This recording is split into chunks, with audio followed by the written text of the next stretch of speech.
Gaming in Chicagoland, Hard Rock Casino, Northern Indiana, where we're sure to have the action you crave. The choice is yours with a world-class selection of over 1,700 slots and 80 table games. Enjoy some of your favorite games like blackjack, roulette, craps, and baccarat. A roll of the dice or a spin of the reels, and you could be a winner. Live life at max volume at Hard Rock Casino, Northern Indiana, just off Exit 6, I-80-94. Must be 21. Gambling problem? Call 1-800-9-WITH-IT. At Great Clips, we know you live a full life, which is why we're full of ways to make getting a great haircut easier. With Clip Notes, we save your haircut details, so you can get the look you love from the skilled stylists at any Great Clip salon. Plus, with convenient online check-in and everyday great prices, you save time and money too. So even when you're not thinking about your next haircut, we are. And when you choose Great Clips, it's gonna be great. Download our app today. Bears football and Miller Lite, Chicago's greatest pairing. Can cracks at kickoff.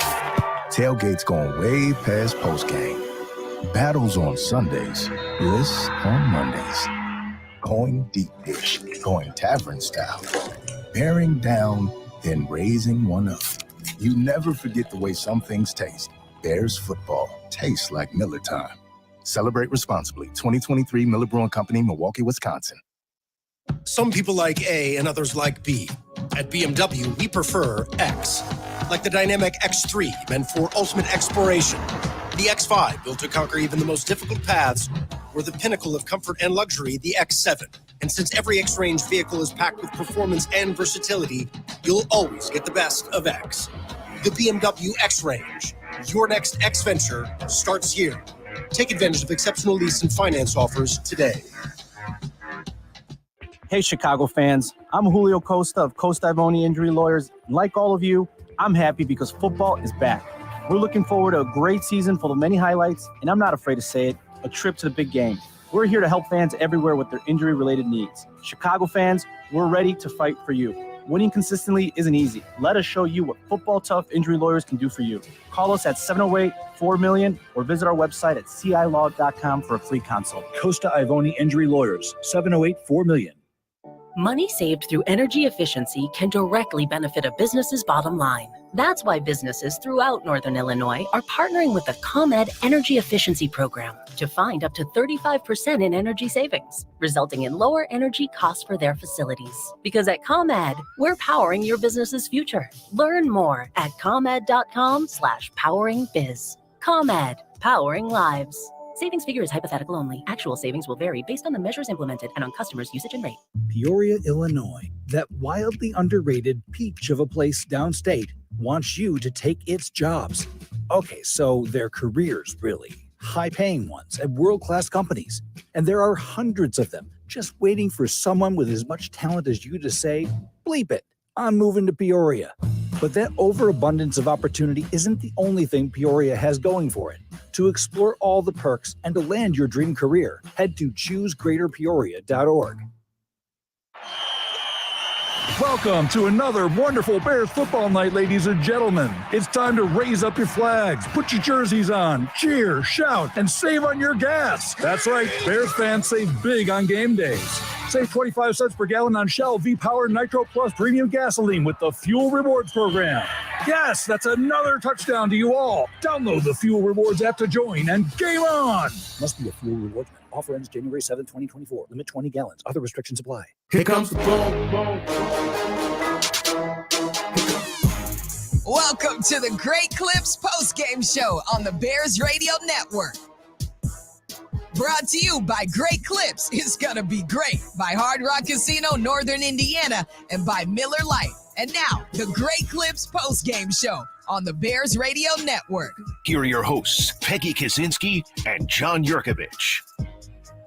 328 days and counting, Yurko, as the Bears are still looking for their first win. It is a 12-game skid dating back to last week after dropping this one in Tampa Bay, 27-17. Welcome into the Great Clips postgame show on the Chicago Bears Radio Network. I'm Peggy Kaczynski along with John Yurkovich. John, this was supposed to be a must win. Yes. And they did not. They did not.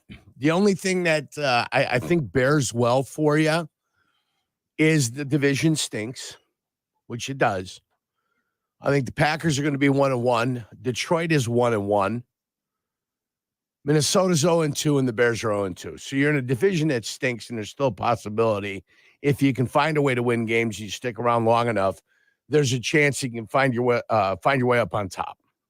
And it's not going to take a ton of victories, it seems. I feel, I guess, a little bit better after this road game with all the things that have happened to this team. Losing Brisker to cold or an illness. But he returned. He did return. His illness suddenly went away. Gave him a little Imodium AD. Yeah. And then you've got number 4, Eddie Jackson. Eddie Jackson. Lost Eddie Jackson. You lost Nate Davis before the game. You were shuffling linemen in there. So you're going about it. Chase Claypool, it came back, and it looked halfway decent. He looked like somewhat of a ball player, right? Yeah, DJ Moore, you got football too a little bit more. Not enough. It almost seemed like it was going to be the same thing as last week. You got 2. This team's got such an over-reliance on screens. It's unbelievable. It's got such an over-reliance on the screen game that, the screen is a great change of pace play. But you can't live on the screen, and this team keeps trying to just live on the screen. It's like you go and describe team's offense. Yeah, Miami's offense, dynamic offense. They get the ball down the field with electric, exciting players. You never hear anybody say, boy, what a great screen team. Why? Because nobody wants to be known as a great screen team. So that's one of my problems.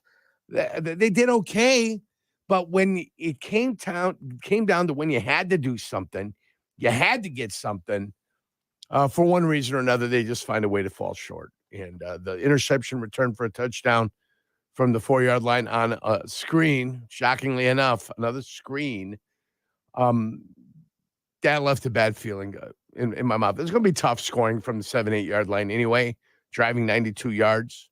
It was going to be tough, but I would at least love to see the effort. I would love to see time go off the clock with them like on the 50, trying to find a way to get in the field goal position so Cairo Santos gets a shot. He could make it from 58, I have a feeling. That would have been fun to see them do that and get somehow with him getting a field goal try. That would have been the way to culminate the game. Unfortunately, it wasn't. Unfortunately, a lot of heads down, a lot of unhappiness out there. There are some decent performances out there, but they're not enough performances for a team. Braxton Jones shows you enough where you think, okay, look, he's a pretty darn good player, second-year player, and then he gets run over. It's killed. Your right tackle's still learning.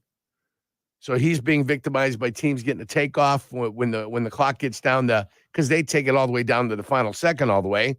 So if you're watching the clock, you'll see it go 3, 2, 1, and these guys pin their ears back and they're anticipating a snap. And because of that, they're getting a little bit of an advantage on both of the offensive tackles. Now they just take turns blowing plays, They're taking turns not playing well enough. And ultimately, it ends up killing you. In third downs, the defense has got to find a way to get the hell off the field on third down. They did it late in the game, which gave them a chance and an opportunity, but they didn't do it early enough. In third and longs, this team has given up third and longs at like a record pace right now. Tampa Bay was 8 of 15 on third downs. At one point, Baker Mayfield was 118 yards passing on third downs. So they're giving up a lot of yards. Today, 437 total yards by the Buccaneers offense. You mentioned the adversity that this team had to face early on, losing their starting 2 safeties on the second drive for Tampa Bay in this game. But it goes deeper than that as well, with Alan Williams, the defensive coordinator, out. Matt Eberflus was calling the defensive plays for this team. Nate Davis doesn't make the trip for the offensive line due to a death in the family. It doesn't get any easier now, 0-3 heading into Kansas City to take on the Chiefs. Well, 0-2 heading in to take the Chiefs. 0-2. Yeah. 0-2. I'm giving them a loss ahead of it. Sorry about that. Yeah. 0-2. And Kansas City looked good against Jayville. Jayville got a good defense. They were battling back and forth. Jayville was at home. But the Kansas City found a way to go ahead and be victorious down there. It was 17-9. They completed a big ball. They got it down the field. So it might even be worse than 17-9 down there. But, yeah, you're going to Kansas City. They've got their guys back. Kelsey is back. Mahomes is starting to get some chemistry with some new receivers that he has. So it's going to be a tough deal going out to Kansas City and being competitive. If you couldn't compete against Green Bay and you couldn't compete against the Tampa Bay Buccaneers, Guess what's going to happen next week, Peg? You and I are just going to sit back, relax, watch the game, come in here, and we'll preview game 4. That's basically what's going to happen next week. Everyone worried that Baker Mayfield of old, that first overall pick, was going to rear his ugly head. Mayfield finished with 317 yards passing, a touchdown, no sacks, finishes with a quarterback rating of 114.5. Justin Fields was sacked 6 times, 211 yards passing, a touchdown, 2 interceptions, and another pick 6. Yeah, another pick 6. But I think you'll agree with me that the pressure was more consistent this game against Baker Mayfield, and Ngakwe should have had 2 sacks himself today. Unfortunately, he couldn't bring him down. He couldn't bring Baker Mayfield down. But I think there was more pressure this week than there was last week against Jordan Love. So at least there's a little bit more pressure. And the pressure was coming from the front 4. It wasn't necessarily coming off of blitzes and such. Last week, I believe they finished with 2 quarterback hits, which was the lowest in the NFL last week. Today, they have 1 quarterback hit. They finished. Yeah, but I still feel the pressure was there when they could not get Mayfield miss down. him. Yeah, when you bring him down, but he was under more duress and he was on the move a little bit more. So maybe he's a tougher quarterback to hit than Jordan Love is. After DJ Moore last week, the 2 targets early in the game, and then they didn't find him again. It was Bouchardé all over again. Right? Yeah. He has his first 100-yard receiving game for the Chicago Bears. Chase Claypool is targeted many times today. He ends up, I believe, 8 targets today, 3 for 36 yards, gets his first touchdown as a Bear. So they were trying to stretch the field. The fourth quarter drive by Justin Fields, 6 for 6, 92 yards. It was very efficient. Well, you ask yourself, good. where's that all the time? Why is that not there all the time? That's all. He just says, why is that? Okay, we see it. We saw it on 2 drives, but I don't think we see it enough. And I think that's what he's striving to get to. That's what this year is all about, to get to and to play a little bit more consistently. That's what you're looking for. You see it. He can do it. Now he just has to do it on a consistent basis. And a very tough day for the Bears secondary, playing without Eddie Jackson after Tampa Bay's second drive of the game when Eddie Jackson left with a foot injury. And as you said, Jaquan Brisker leaving with an illness. He did return late in the game. But Mike Evans, man, he just lit the Bears up, 6 for 171 yards receiving and a touchdown. Speaking of what the Tampa Bay Buccaneers did to the Bears, let's head back to Raymond James Stadium, where Jeff Joniak is standing by with Bears head coach Matt Eberflus. All right, thanks, Peggy. Thanks, Yurko. Coach, break it down for us. This is a tough day all the way around. You had to overcome some things, injury-wise, sickness, a bunch of stuff, and then that Buccaneer defense today. Yeah, we look at the game here, so it's really a situation where we come into halftime and we're in the game, and then we just got to in that first half we got to do a better job of really midfield. We got the block punt, we got some stuff going midfield there. Roshan broke it to midfield, and then I think we came away with points at that point. But defensively we got to do a better job getting off the field. But I did like the way they fought. They did a nice job in the red zone. Did a nice job, in the second half, giving ourselves a chance to win the game. And that's all you can ask for at the end there. So offense had a really good drive to get it to where it was. We could win the game. And, you just can't have turnovers. Obviously, that's the game breaker right there for you. But, we did have our chance to win it at the end with the drive. So overall, the guys were, we had some guys out a little bit. We had some injuries on defense. We had both of our safeties out for a little while. We'll see where those guys are as we get with the medical staff, but that's where it is. And, we got to learn how to close the deal at the end there. We had a chance to win it. Matt, it's hard to make big changes at this point in the season, but if you think if there's 128 plays run against you, there's no turnovers and 1 sack. Is there any way now that you have a hands-on approach to calling the plays to kind of manipulate a turnover or a sack or take a couple chances that may help you out in the long run? Yeah, definitely for sure. We had some free runners on the pressures today. We just got to time them up a little bit better. We got a couple hits on the quarterback. We got to time those things up better. Jaquan did a nice job of, really had 2 opportunities in that first, drive to get a takeaway. And the one they ruled, down by 4 progress, I believe. But, we got to create more takeaways. We know that. And, we're going to do that in the future. You think of the offensive side of the ball, the first series that you ran offensively was to perfection for the touchdown.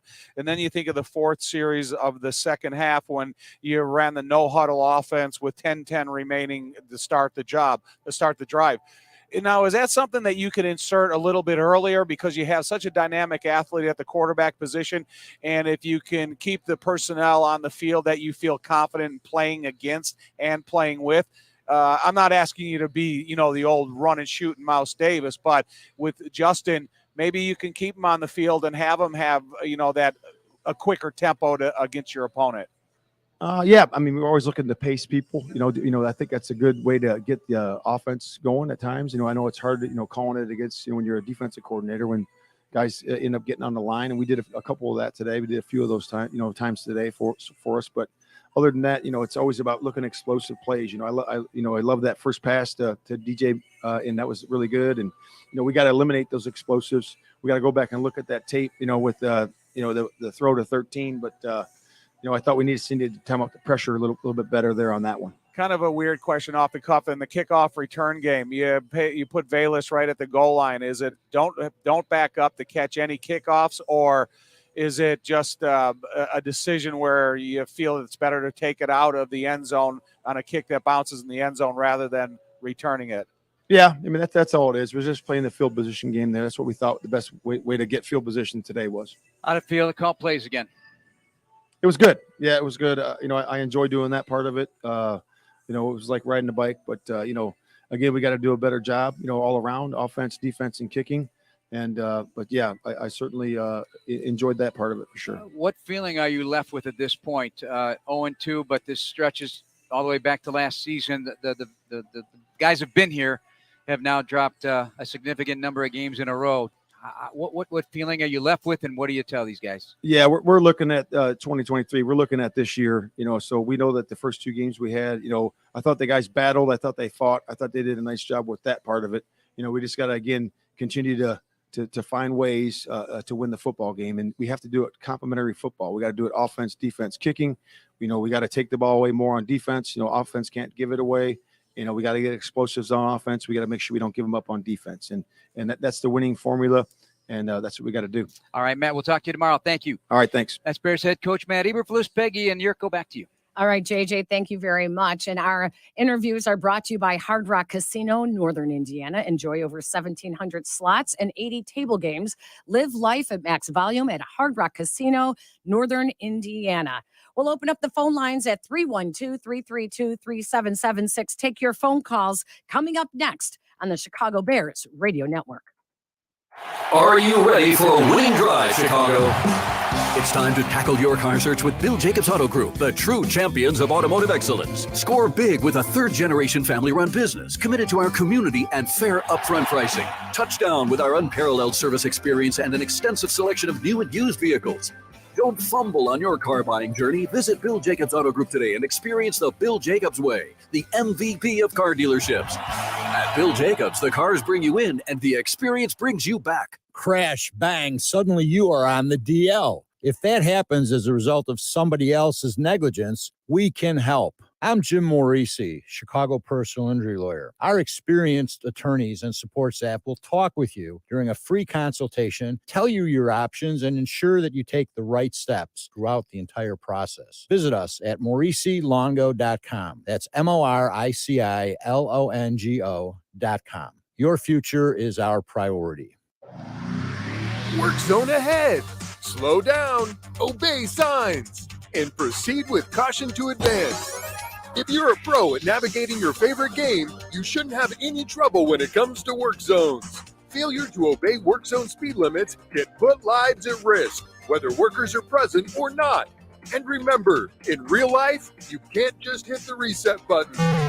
It's not a game. Visit itsnotagameillinois.com to learn more. You're one of the lucky ones. You were born a Bears fan. And now you're even luckier because with the Chicago Bears PNC Bank Visa debit card, you can get special discounts on certain Bears merch and concessions. Show you're a Bears fan from the gear you wear to the card you carry. PNC Bank. Passion pays.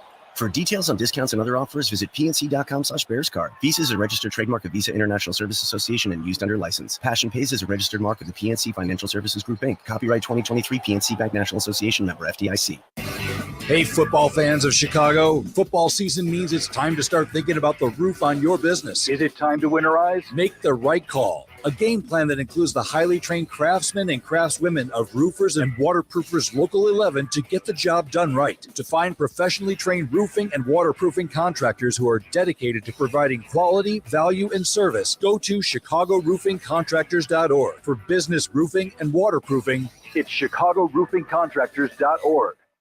Hey Bears fans, it's Sylvie. Steinhoffel's newest furniture and mattress superstore is now open on the corner of Lawrence and Harlem in Harwood Heights. Stop in, shop around, and when you spend $29.99 or more, you'll get a $100 Bears gear gift card. Steinhoffel's has the largest selection of furniture to fit every style and budget, plus all the best mattress brands. To find out more and shop online, visit steinhoffels.com. Relax, it's Steinhoffel's.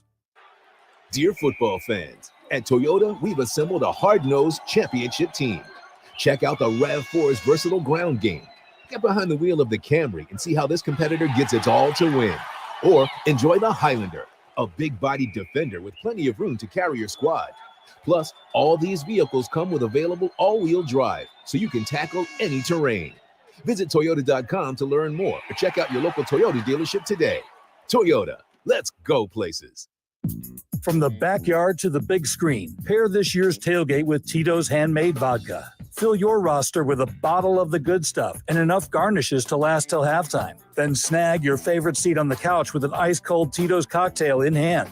In our playbook, that means you're a winner before the game even starts. For game day recipes, gear, and more, visit Tito'sVodka.com. Distilled and bottled in Austin, Texas. 40% alcohol by volume, namely 80 proof. Crafted to be savored responsibly. Hey football fans, don't get sacked by unexpected vehicle repairs. Amco Transmissions has easy pay plans for most credit needs. Call 1-800-GO-AMCO today. Peggy and Yurko postgame, ESPN Chicago.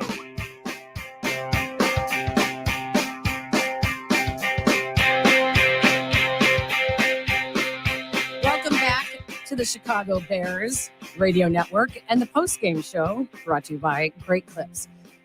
Yurko, this was, many wondered whether or not last week's loss to the Green Bay Packers was an overreaction. Just one game, just the first game of the season. Now, after seeing the Bears in their second game of the season, what is it? No, some of those problems that were there last week were still there this week. I think Chase Claypool came back and made an effort today to reingratiate himself in with his guys, and that's fantastic. DJ Moore wanted the football a little bit more. They got him the football a little bit more. The quarterback on 2 drives looks like a legitimate NFL quarterback. The question is what happened the rest of the day. And that's part of the answers that you're going to get from the quarterback position. The defense couldn't get themselves off the field on third downs early. Third and longs are getting converted at way too high of a level. I thought Yannick Ngakoue got pressure on the quarterback, missed sack twice. I just need more pressure from the rest of the guys. That would be nice. And when you have a chance to make a play, you've got to make a play. The ball was on the carpet one time. They were kicking it around after a fumble. Baker Mayfield ended up coming into the pile and getting a recovery. When it's on the ground, you got to find a way to make the play. Brisker had a chance early on to get an interception, had 2 hands on. I know it's tough. I know there are other hands in there, but, that's the difference between a guy, being a stud and a guy just being another guy. You got to make the plays when you got a chance to make plays. So hopefully as this team starts to move on, it's a little bit better. If this was week 1 from last week, I'd still be disappointed. I'd still be disheartened. But this is more palatable. You can look at this one and analyze it a little bit and maybe come out with something positive. There was improvement. Right. You still lost. Why you wouldn't be prepared to play an NFL game like a week 1 against the Packers still puzzles me, and I don't understand. But either way, I saw some signs there. It was going to be a difficult week. You didn't have 100% of your players, but that's the way it is in the NFL. Guys get hurt, and you've got to bring other guys in. So I thought they acquitted themselves nicely with the amount of crap that they had happen to them this week. But still, you didn't win. Let's go back to Justin Fields.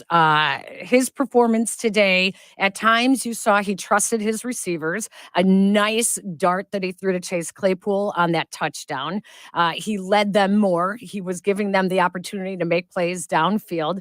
At other times, 3 straight possessions where they punt, and he was taking sacks because he was hanging on to the ball too long. Although he picked up the blitz nicely a couple of times. So again, we're seeing a mixed bag of results. A little bit of both. You've seen a little bit of both. And remember, this is still a learning year for him.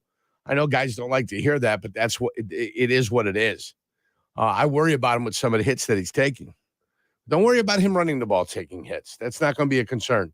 You worry about the hits he's taking in the pocket because he's getting pulverized sometime in there.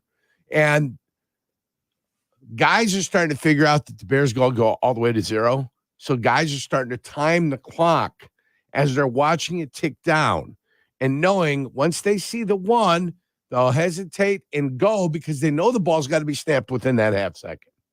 So they're starting to time things up against the Bears because they take it down to 0 a lot.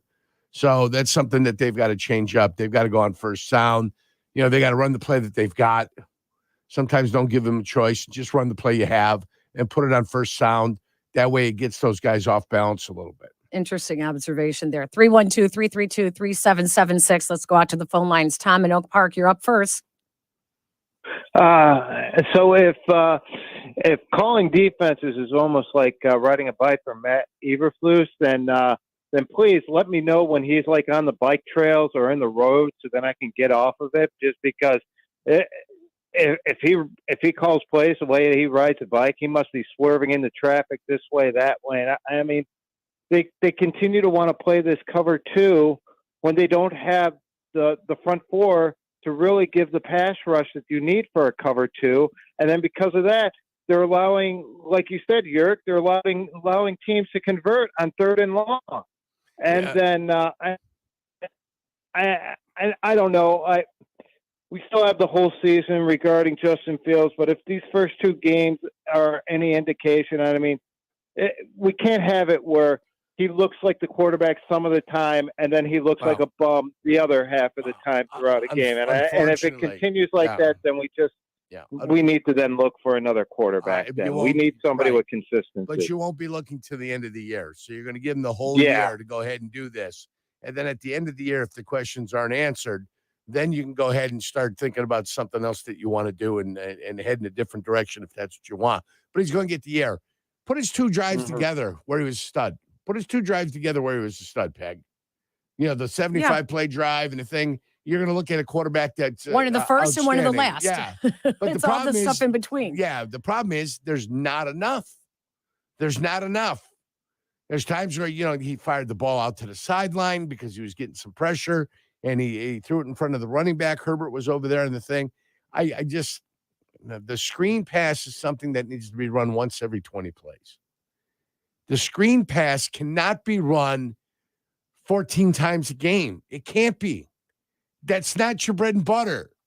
Your screen pass is there to slow down the pass rush. Slow down the pass rush when they've got a tremendous pass rush, or they're going to come at you with the blitz. There are a couple of times they had the screen called perfectly against Tampa Bay, but then too many times it was just called willy-nilly like. And it's no good. My complaints, them are my only complaints on the day. They get a chance to come back. They get a chance to rehydrate themselves when they get time, and then they got to prepare for Kansas City. And I wish them the best of luck. If you thought the first 2 games weren't pretty, you wait till Kansas City. Full strength Kansas City. Full strength Kansas City on the road. Yeah. And at home. Yeah. You're not going to have Gordon. Odds are you're not going to have Eddie Jackson. Depends upon Brisker and what he's taking in and what he's feeling like. So I thought the young kids came in and tried to play their asses off. I'll tell you what, Elijah Hicks did not a bad job at all. Greg Stroman was nice in coverage as well. So 22. Who's 22 that bent over and missed Mike Evans on the sideline? 22 in the first half. Elijah Hicks. When they had the little ball. Yeah, he did that little like. It was a 3rd down play, and they lost him. He did in coverage. They lost him. He ran short, and then he just kind of drifted long. Yeah. 22 came up, squatted down, ducked his head, and missed Mike Evans. And I'm looking, what are you doing? And then the play that Mike Evans, where he pushed Tyreek Stevenson. Right. What's Stevenson's name? Tyreek Stevenson. Yeah, Tyreek Stevenson. Yep. When he pushed him, you got to be a little sturdier up there. You got to be a little stronger. You can't just let him. Now, that was a penalty. That's offensive pass interference. Okay? But if they're not, you still have to be sturdier there. You can't go flying because he touched you. You're competing for the ball. So they had that Quindell Johnson, who they signed off the Rams, I believe, practice squad at the end of August. So just 2 weeks ago, 3 weeks ago, maybe, I don't know. He came in, did okay, but boy, the back end of their defensive secondary is just it's thin. Yeah. Dare I say the name Kindle Vildor will rear its ugly head if you've got some guys that are injured, like Eddie Jackson. I don't know what they're saying with his injury right now. A foot injury, that's all they're saying. And why did the season end last year? Foot injury? Did he have a foot injury last year? Wasn't it Liz Frank? Yeah, well, that's what you got to be concerned about, right? He was breaking up on a play, and he went down. Now, that was a natural grass surface where he went down with an injury, guys. Not a turf surface. I don't want to hear from J.C. Treader this week.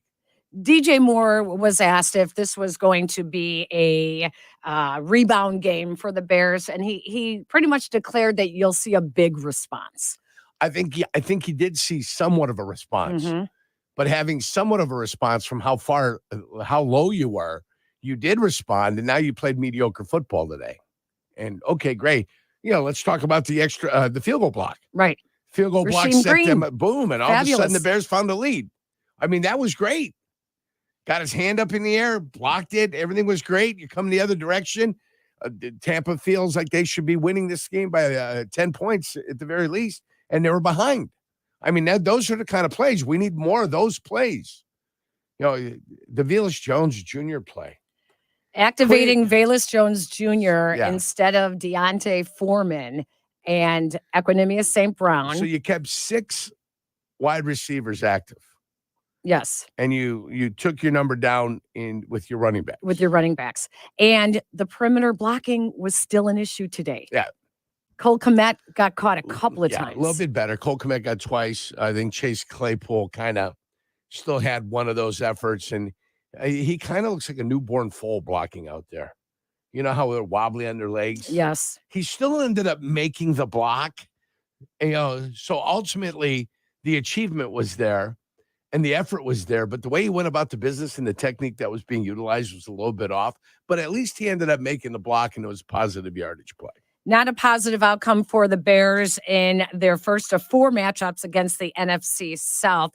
312-332-3776. We will continue with your phone calls. You are listening to the Great Clips postgame show on the Chicago Bears Radio Network. Want to live life at max volume? Then look no further than Hard Rock Casino Northern Indiana. With over 1,700 slots, 80 table games, live entertainment, and 5 restaurants which span a wide range of culinary genres, we are sure to have something for everyone. Whether you want to indulge in a savory dish at Council Oaks Steaks and Seafood, or take in dinner and live music at the world-renowned Hard Rock Cafe. Amplify your entertainment experience at Hard Rock Casino Northern Indiana, just off Exit 6, I-8094. Must be 21. Gambling problem? Call 1-800-9-WITH-IT. Do you hear that? That is the sound of BMW performance without a single piston or cylinder. A generation of all-electric vehicles designed and built like no other. The BMW iX, i7, and i4 revolutionize every drive into a thrilling opportunity to feel the pure rush of BMW 100% electric.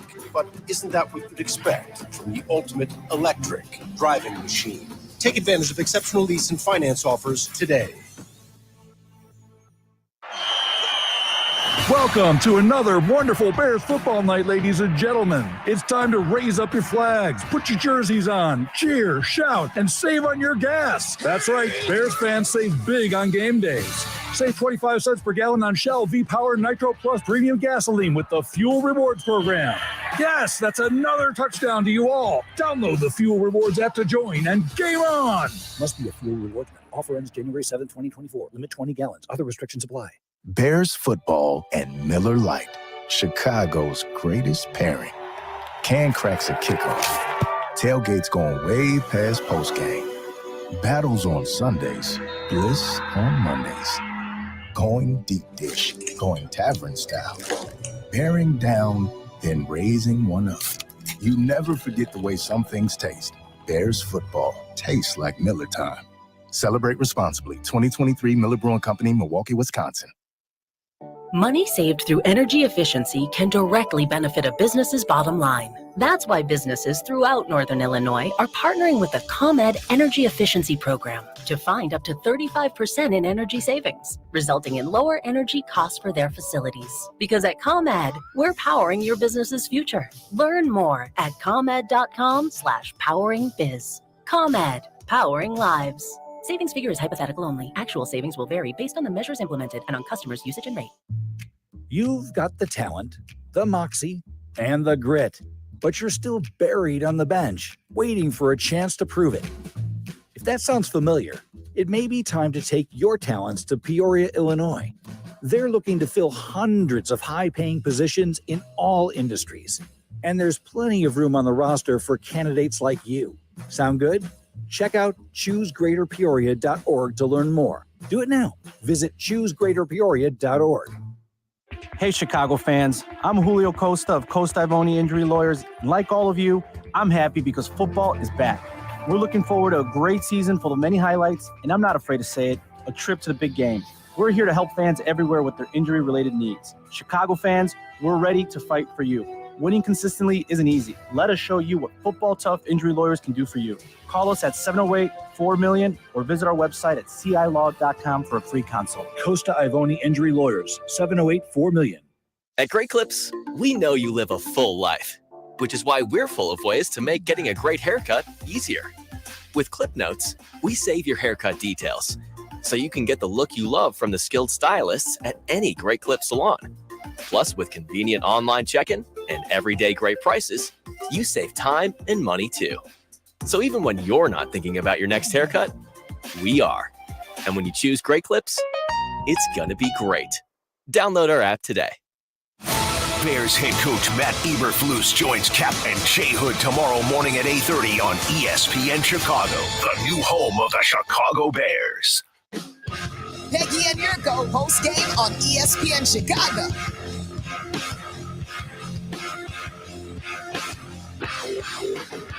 Bears weren't the only losers in the NFC North today. The Packers lose today. They dropped to 1-1. The Lions lose to Seattle. They are also 1-1. The Vikings lost on Thursday night, and the Bears and the Vikings now stand at 0-2 in the NFC North. So all is not lost, Yurko. Late field goal by Atlanta took down the Green Bay Packers, and the Packers were up in that game for an extended period of time. Jordan Love was looking like he was going to do it again. Looked like they're going to stretch their legs there for a while, but it didn't work out for them. So the tight division, everybody's in there. Detroit loses in overtime to Seattle. That's fine. It's where you're at. You're going to have to find a way to win the game, though. And I was just going to bring that up. I'm less upset this week than I was last week, but it's not going to make a difference till you learn how to win. You can be close all year and never win a game. And do I feel good about it? No, I don't feel good about it at all. You know, odds are you're going to be 0-3 trying to fight. You're trying to fight your way into something game 4, you know, just to go ahead and put a blemish on the in the victory column. You preached this last year that having the losing streak that they had to end the season with 10 straight losses like that, when a team does not know how to win, it becomes contagious. Right. They don't know how to win. They had an opportunity today late in the game, and they did not take advantage. It's like if they're down 10, 13, or 14 points, they could find a way to put something together. But when it comes that time where you've got the ball now on your 8-yard line, you got to put a 92. Well, you don't even got to put 92 yards in. You've got to move the ball, say 50 yards to put yourself field goal position. Yeah. That's all you got to do to extend the game. Take it into overtime. Live for a chance to fight again. That's the drive you need. And then you take a look at what was called and how it was executed at the end there. It wasn't good. It was bad. And, you know, because it was bad, it leaves a bad taste in your mouth. But I still think that performance was a little bit better than last week's performance at Soldier Field. It's all of it's not good enough, though. You know, it's all not good enough yet. At least it's better, but it's not good enough. Nope. Instead, they will head to Arrowhead Stadium next week for a 3:25 start, looking for their first win in what will be 11 months since their last win. Now, if they can find a way to beat the Chiefs, I'll feel good. I'll feel happy. But know this, it's only worth one. Beating the Chiefs doesn't put all of a sudden you're 2-2 or it takes one of those losses away. No, it's only one victory. But I'd be feeling good next Sunday, Peg. If they beat the Chiefs, I'll be a happy camper. Let's go out to the west side. Antoine, you're up next on the postgame show. Hey, how you doing, guys? Good. Yeah, I just wanted to know, what are we seeing in the difference between the first offensive series and then the next offensive series? It's like, why are they fizzling out? Like the end around was a give up play as far as I'm concerned. The first play on the second drive was a sack. And then I believe he was sacked on a third down play. So it's like, what's going on? Can y'all just help me? Because I'm a struggling Bear fan. I'm a struggling Bear fan also watching that. And, Peggy saw Velas get in there. And she's like, they're going to run something to him. It's like the whole world knows that. Everyone knew it. He's in there. You've got something for him specifically when he's in there because he doesn't do anything else for you. And then what they do, they ran it. And that's the Cole Kmet. I call that the Claypool. But Cole Kmet Claypool that block. He was going backwards. Where are you going, dude? He was going backwards. And I mean, check Cole Kmet this week for the way he made a commitment to block, because there are a couple occasions when he was supposed to be blocking and it did not look good. It didn't look good. And they gave up 2 sacks on that second series as well. Between the perimeter blocking, the play calling, it makes everyone just scratch their heads again. That's for sure. Antoine, we get it. Let's keep going on the phone lines. Let's go out to John in Lombard. Hello, John. Hey guys, thanks for having me. So I got a question. When is this Justin Fields experiment going to come to an end here? I mean, he's 5-23 as a starter now. Can't win and can't do a closing game drive. He just turns the ball over in crunch time. I think it's time we go to our backup, Tyson Badgett, NCAA all-time pass leader and touchdown leader. I think this kid showed something in preseason, and Justin Fields is not the guy. Well, I think it depends on whether or not Tyson Bagent is actually ready. You got to get him in there a couple of times. Maybe they pull Fields late in the game, let Tyson Bagent get some kind of playing time. And the other thing, Yurko, is going to be whether or not they're looking for wins or whether or not, once again, they're looking for the top draft pick. Well, I don't think they're looking for the top draft choice this year. That's not what they're here for. Again, you mentioned it about the 10-game losing streak they had last year. And they've got to learn how to win. That's what this year's about. This year's about learning how to win again. You spent all last year for finding ways to lose games that now you've got to turn the thing around. You got to turn the mojo, the energy, everything. I mean, it's bad karma coming after you. That's what it is when you have a year like last year. And now you've got to retrain yourself what it takes in the fourth quarter not to be able to make mistakes, not to turn the ball over, to be able to execute on plays, to know when to let go if you're holding and not get a penalty called on you, to know when to take advantage of another team when they look tired.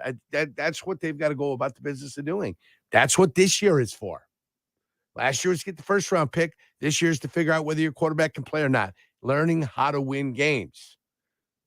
I thought they'd be able to do it a little bit easier than it's being done, and I'm a little bit disgruntled, but I'm better after this game than I was after last game. Oof.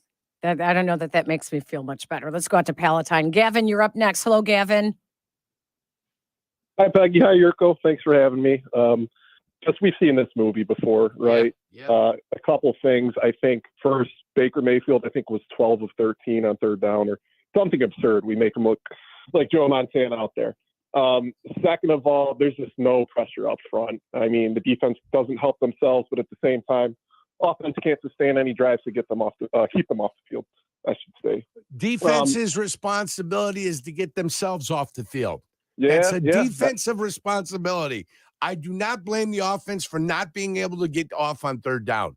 If it's third and 11, you need to get the hell off the field. I'm not looking to the offense to blame the offense. That is a defensive problem, and the defense has to find a way to solve it. I hear that. And then real quick on Justin, we've seen this movie before. I feel like come crunch time, he gets lost out there. And he's starting to remind me of Mitch in the sense where Mitch, if the first read wasn't there, it looked like he was doing calculus out there mentally. Didn't really know what to do. Justin's doing the same thing where he just looks lost. I've been a big supporter of Justin. I'm hoping that he pans out, but at this point, it's hard to keep the faith when we're seeing the same thing week in and week out. All right. Thank you, Gavin. We appreciate it. 312-332-3776. Let's keep going on the phone lines. In Woodridge, we find John, who is hanging on. Hello, John. Hey, guys. Oh, man, what another horrible game. And I think this goes beyond just the team. The Bears have never gotten it right. They didn't get it right with Ray Emery. They didn't get it right with Ryan Pace. It's looking like they're not getting it right with the regime in there now. And I called in on the pregame and said to Black and Abdallah, I am 23 years old. I do not think I will ever see the Bears win a Super Bowl. And as long as the McCaskies are running the Bears, it's not going to happen. It's just not going to happen. I don't understand why, but I don't think it's going to happen. I don't know how much you blame Yurko. How much do you blame Ryan Poles for the hirings that are being made? I don't know if it's, the assistant coaches is Matt Eberflus. The head coach is Ryan Poles. I blame Ryan Poles for the quality of player that he brings in here. If ultimately we come to decide at the end of this year that the quality of the individuals he's bringing in is just, they're just not of the, they're not of the right mindset and the quality to play championship football. Well, and let's take a look at Darnell Wright was their first round pick. Yep, and I still think they chose over Jalen Carter. Oh, yeah. And why did they do that? Well, they said it was due to they don't have the locker room that can support a player like Jalen Carter. But we know that the real reason was to give more support for Justin Fields so that they could make a decision this year on the Bears quarterback. Well, they've got to make a decision. You just can't keep stringing it along. You got to decide whether you're going to pick up a fifth-year option or not. Right. Whether you like it or not, that's the decision that has to be made this year, period. They took Carter. I don't look at the tackle as the guy they chose over Carter. They got DJ Moore, a receiver, and it looks like he's a legitimate receiver. He's a legitimate stud. You took the tackle because you had to find a way to protect him. And even with the tackle missing two starting offensive linemen, it's still problematic for this team protecting the quarterback. So you still haven't given them the protection that you promised them because you're playing backup linemen all over the place and you're playing guys out of position. So you still have that, but you've got to make a decision on your quarterback at the end of the year. He had it was 14 plays, 165 yards. And I think in the whole thing, he was 9 of 10 on those two drives. Mm-hmm. 9 of 10. So you see the fact that he can do it. It's there. And then you see him absolutely puzzled back there. Absolutely puzzled. So you get the you get the good and the bad with Justin Fields right now. You're hoping as the season goes on, as he becomes more comfortable with his receivers, as hopefully the offensive line gets healthy, that the two drives that you saw become more of a consistent thing and less of the inconsistencies that you see. Asking Bears fans to be patient as Justin Fields continues to progress might be a reach because right now our phone lines are full at 312-332-3776. We will go back to the phone lines, but first let's pause 10 seconds for a station identification on the Bears Radio Network. Here comes on the new home of the Bears, ESPN Chicago, WMVP, WSHE HD2, Chicago. Hey, Chicago fans. I'm Julio Costa of Costa Ivoni Injury Lawyers. Like all of you, I'm happy because football is back. We're looking forward to a great season full of many highlights, and I'm not afraid to say it, a trip to the big game. We're here to help fans everywhere with their injury-related needs. Chicago fans, we're ready to fight for you. Winning consistently isn't easy. Let us show you what Football Tough Injury Lawyers can do for you. Call us at 708-4million or visit our website at cilaw.com for a free consult. Costa Ivoni Injury Lawyers, 708-4million. Touchdown, Chicago. It's game day at Bill Jacobs Auto Group. We tackle the competition the Bill Jacobs way with a commitment to excellence, just like our beloved hometown team. As a third-generation family-run business, we know the value of community involvement and a winning service experience unlike any other dealership. Score big with our vast selection of new and used vehicles, all at fair and upfront pricing. Visit BillJacobs.com to start your car buying journey today. At Bill Jacobs, the cars bring you in and the experience brings you back. Long week? It's time for a smooth Tito's handmade vodka cocktail. Staying in or going out, serving cocktails for two, or mixing drinks for the party. Barbecuing in the backyard, or snagging your favorite bar stool. No matter the occasion, just add Tito's to kick off the weekend just right. Tito's handmade vodka is distilled from corn and is naturally gluten-free. 80 proof Tito's handmade vodka, 40% alcohol by volume, distilled and bottled in Austin, Texas. Crafted to be savored responsibly. Okay, so greaterness isn't technically a word, but in Peoria, Illinois, it might as well be. You see, they're all about greater here. Greater jobs, greater work-life balance, greater opportunities to grow your career. That's a whole lot of greaterness. With hundreds of open positions in a variety of fields, from healthcare to manufacturing to education, even the job prospects are greater. Visit choosegreaterpeoria.org to elevate your career. If you drove a 2023 Nissan Rogue with 5 drive modes, going out for dinner with the family could take you to the great outdoors. But in a basic SUV, family outings might be a little predictable. Hello, welcome to Basic Town Burgers. So why settle for ordinary when you could satisfy your taste for adventure? The Nissan Rogue, far from basic. Optional feature shown. Intelligent all-wheel drive cannot prevent collisions or provide enhanced traction in all conditions. Always monitor traffic and weather conditions. Hey Bears fans, it's Sylvie. Steinhoffel's newest furniture and mattress superstore is now open on the corner of Lawrence and Harlem in Harwood Heights. Stop in, shop around, and when you spend $29.99 or more, you'll get a $100 Bears Gear gift card. Steinhoffel's has the largest selection of furniture to fit every style and budget, plus all the best mattress brands. To find out more and shop online, visit steinhoffels.com. Relax, it's Steinhoffel's. Work zone ahead. Slow down, obey signs, and proceed with caution to advance.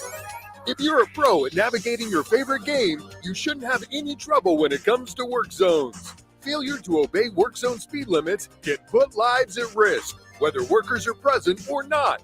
And remember, in real life, you can't just hit the reset button. It's not a game. Visit itsnotagameillinois.com to learn more. Roofers and Waterproofers Local 11 provides quality, value, and service in all facets of the commercial, industrial, and institutional roofing and waterproofing industry, promoting skilled craftsmen and craftswomen through apprenticeship training. Local 11 members are trained in the application of the latest roofing and waterproofing techniques. They are at the forefront of design and installation of environmental-friendly solar, green, and garden systems. To find a highly skilled roofing contractor today, go to ChicagoRoofingContractors.org. The new home of the Chicago Bears. Quick pitch to Walter, looking for the record, cuts back, he's got it! Walter takes the National Football League all-time leading rusher. ESPN Chicago. Hear more Yurko. Weekdays noon to 2. ESPN Chicago.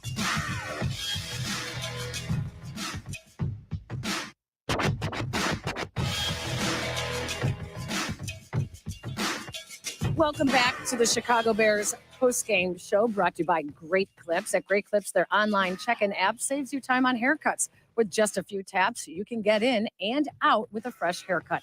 Great Clips. It's going to be great. Also, join the greatest salon team. Visit jobs.greatclips.com. All salons are independently owned and operated. Contact your local salon for specific safety measures. Welcome back to the Bears postgame show on the Chicago Bears radio network. Peggy Kaczynski alongside Yurko as we take your phone calls at 312-332-3776. Back out to the phone lines we go, and let's go to Stephen in Kansas City. Hello, Stephen. Hi, guys. I'm already dreading the game this upcoming Sunday, because I know it probably wouldn't be anywhere near competitive, and but watching today's game, I think the clock is almost going to strike midnight, basically, to Justin Fields, Matt Eberflus and his entire coaching staff.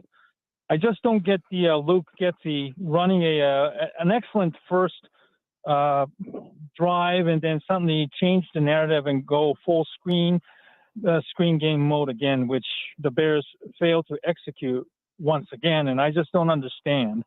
What is it with Luke Getsy taking away Justin Fields' strength and decided to make him like a boring pocket passer? I don't know if it's just a direct order from, Matt Eberflus, and, certainly Eberflus calling the defense didn't do make any differences, whether it was Alan Williams or his own defense calling. So if I'm Kevin Warren, I'm going to start paying more attention to what's going on in and out of Hallis Fall. And then starting 0-2 certainly doesn't sit well with him. And certainly he's not the one that hired both Poles and Eberflus. So I would maybe start thinking that Eberflus might be the first ever Bears head coach in team history that might not even last the entire season or even maybe make it to week 5 or 6. What do you guys think? Wow, Stephen, I appreciate your thoughts, but you're not going to change 100+ years of history. Yeah, it's not going to happen. It's not going to happen. He's going to stick around. He's going to stay. If they're going to relieve Eberflus of his duties, it's going to be at the end of the year. If it happened, Yurko, it would be when they thought there was more on the line in this season. They're just hoping to show improvement in this season. Exactly.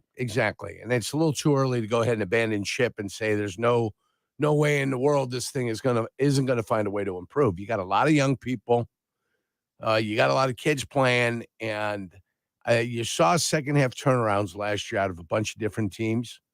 So I would ask people to be patient. Last week was frustrating as hell. Yeah. This week was less frustrating, but still, when it came down to crunch time, they found a way to piddle down their pant leg, and that's not a good sign.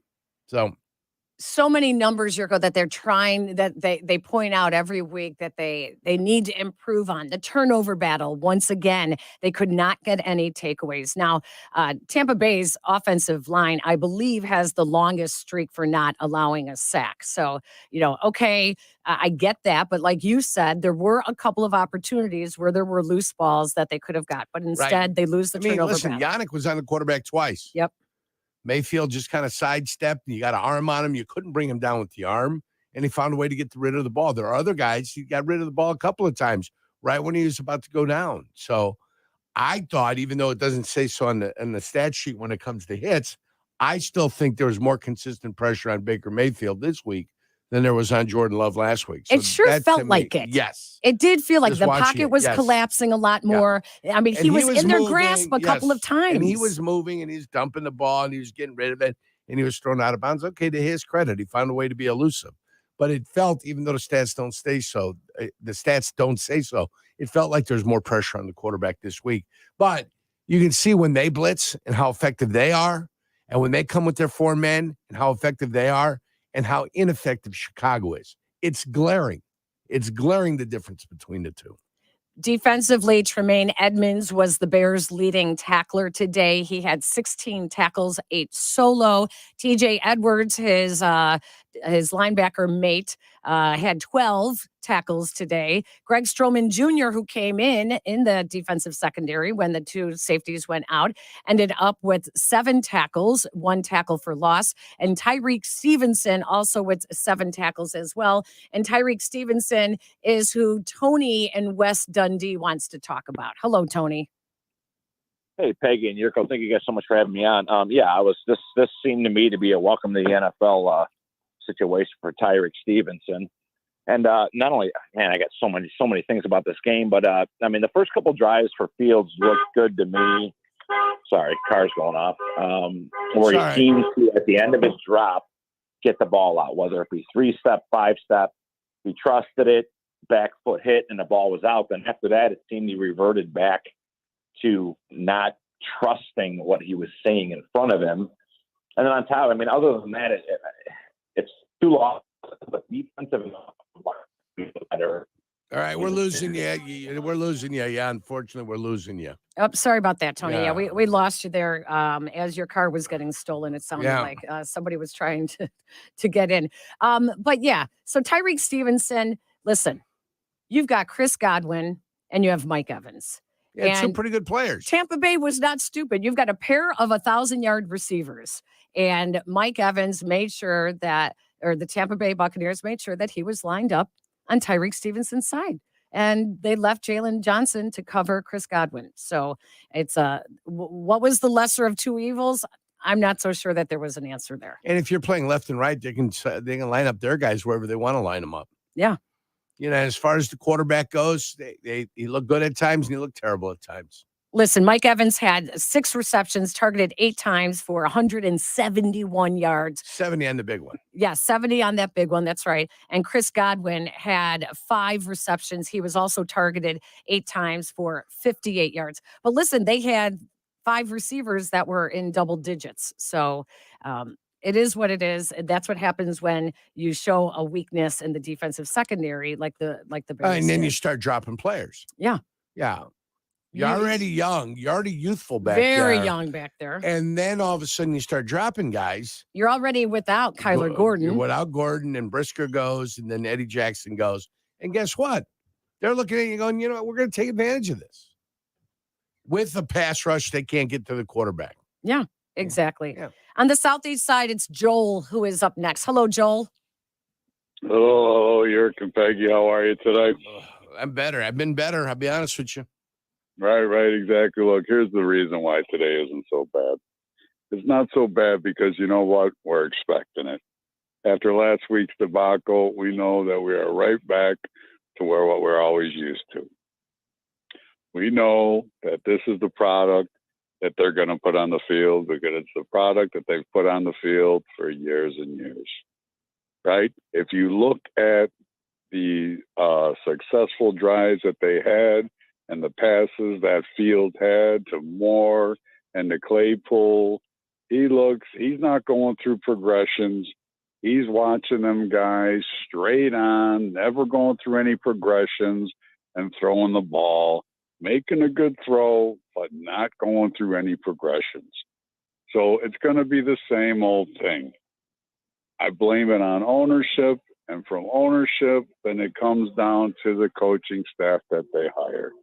And Yurko, I always want to thank you because as my kids were growing up, I would tell them, listen, this guy here, he come from the old neighborhood, just like the kind of neighborhood that you come from. That's right. You see where he got, you can do the exact same thing. Because you see where he's from, that's the kind of neighborhood you're from. You put your best foot forward, you got the opportunity to get there too. So, Yerk, I always wanted to thank you for that. I appreciate it. Thank you, Joel. All right, thank you. 96th in you. exchange for the good kid. 96? Yeah, right by Sacred Heart. I grew up there for 3 years. Hey, Joel brings up another point, Yurko. Before I went to Calumet City. Okay, But I was on the east side before I went to Calumet City. I'm not dismissing the accolades thrown your way. Thank you. You know, you are honestly, you are a great role model for people and many of us who come from the neighborhoods of Chicago. One of the things that Joel also said was holding people accountable, and everyone wants to blame ownership. And there is something to be said in having to know what is the plan. What is this, a 4-year plan? Is this a 5-year plan? And at what point do you hold people accountable? So anytime you make a change in regime, it's a 5-year plan, whether you like it or not. You spend a couple of years blowing up what they had. Then you get a year and a half blowing up what they had. Yeah, and let's not forget that's what Ryan Poles Then did. it's a year and a half building. Yeah. And then by year 4, you should see something coming to fruition. You should see fruit on the end of your tree. You know, you should see if you till the land, at some point you'd like to see the wheat rising. You know what I'm saying? So it'd be, in my mind's eye, year 4. But you need to see some positivity. And that's what I'm looking for right now. I'm just looking for some positive signs. Hey, those 2 drives he had were positive. Right. Those Yes, 2 they drives were. he had were positive. Everything else was a mystery, though. It was a mystery. What's going on? It's the stew in between. Here's something that bothered me. All right, here's something that bothers me. It's a great ball thrown to Cole Kmet on the sideline, right? Cole Kmet's a guy just got paid this offseason. He's from Notre Dame. His father's a local product. His mom is a local product from up north. Got some NFL pedigree coming through there, right? Cole Kmet gets to the sidelines, catches the ball, is worried about his feet, and rather than bringing the ball back in to secure the football, leaves the football out, and as he's trying to tap the toes, the defensive back comes in with the ball out there and just strips the ball out, incomplete pass. Yeah. All right, so that to me is an area that, all right, Justin Fields is feeling great about making a great throw. Tight end makes the catch. Bring it in. Shield yourself from the hit that's coming. Double tap, shield yourself. You should have your eyes closed, know where the sideline is, and double tap with the toe. Or post and drag. Post and drag the toe. Post and drag the toe. Double tap, post and drag the toe. You should know, but ultimately the first thing you got to do is secure the football. Yeah, just can't leave it out there like a loaf of bread. They're picking at him. Two big receivers. When it happened, I was like, ugh, that's terrible. Two big receivers in Cole Kmet and Chase Claypool needing to learn how to use their size better. Yeah. And Chase Claypool, right when we were ready to say he gave up that interception, at the very end, he did fight for it. He did fight for it. He didn't fight initially. No, he didn't fight initially, but he did quite fight timid. and flicked it out of the defender's He was hands. quite timid initially, and it was brought up on the broadcast by Moose Johnson.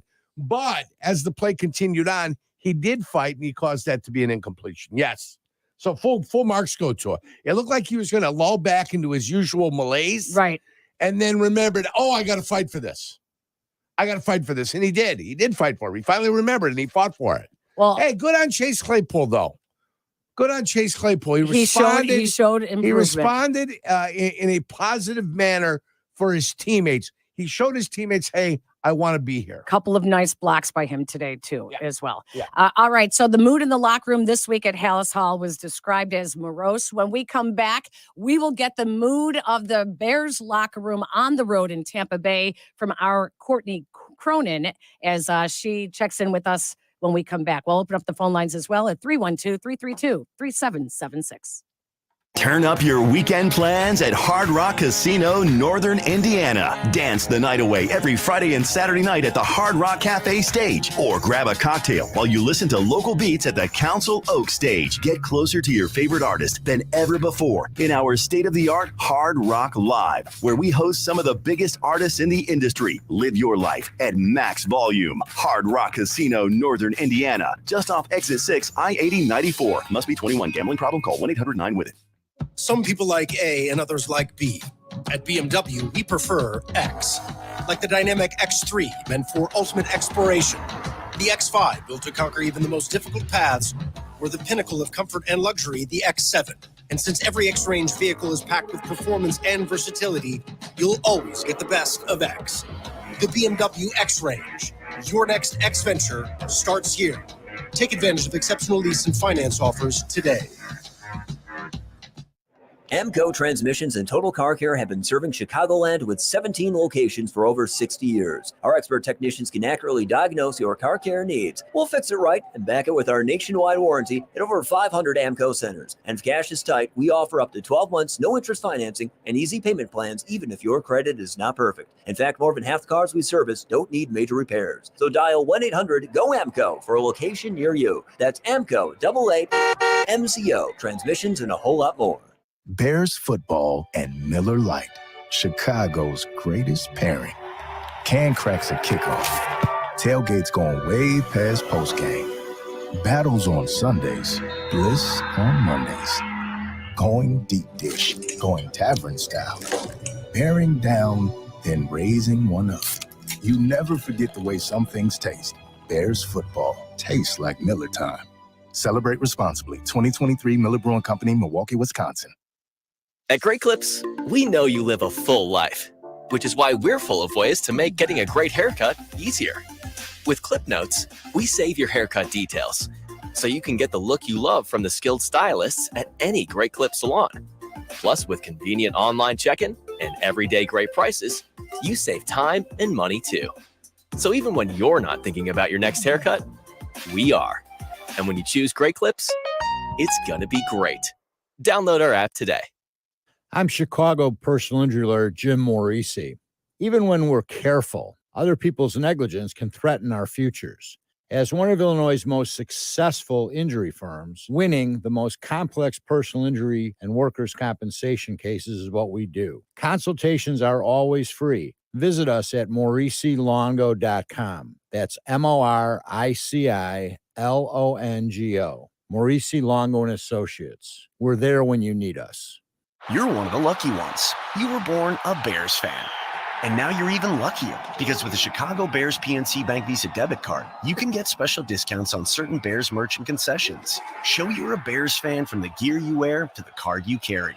PNC Bank. Passion pays. For details on discounts and other offers, visit pnc.com/bearscard. Visa is a registered trademark of Visa International Service Association and used under license. Passion Pays is a registered mark of the PNC Financial Services Group, Inc. Copyright 2023 PNC Bank National Association, member FDIC. Dear football fans, at Toyota, we've assembled a hard-nosed championship team. Check out the RAV4's versatile ground game. Get behind the wheel of the Camry and see how this competitor gets its all to win. Or enjoy the Highlander, a big-bodied defender with plenty of room to carry your squad. Plus, all these vehicles come with available all-wheel drive, so you can tackle any terrain. Visit Toyota.com to learn more or check out your local Toyota dealership today. Toyota, let's go places. Former Bear Lance Briggs is live in studio with Cap and J Hood tomorrow morning at 9:30 on the new home of the Chicago Bears, ESPN Chicago. Peggy and Yurko post-game on ESPN Chicago.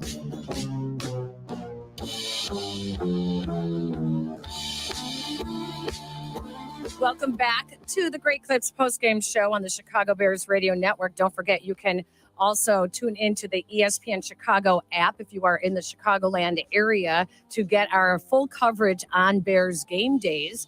And if you are not in our area, don't forget to go to twitch.tv/ESPN1000 Chicago because you can tune into the post-game show on there as well.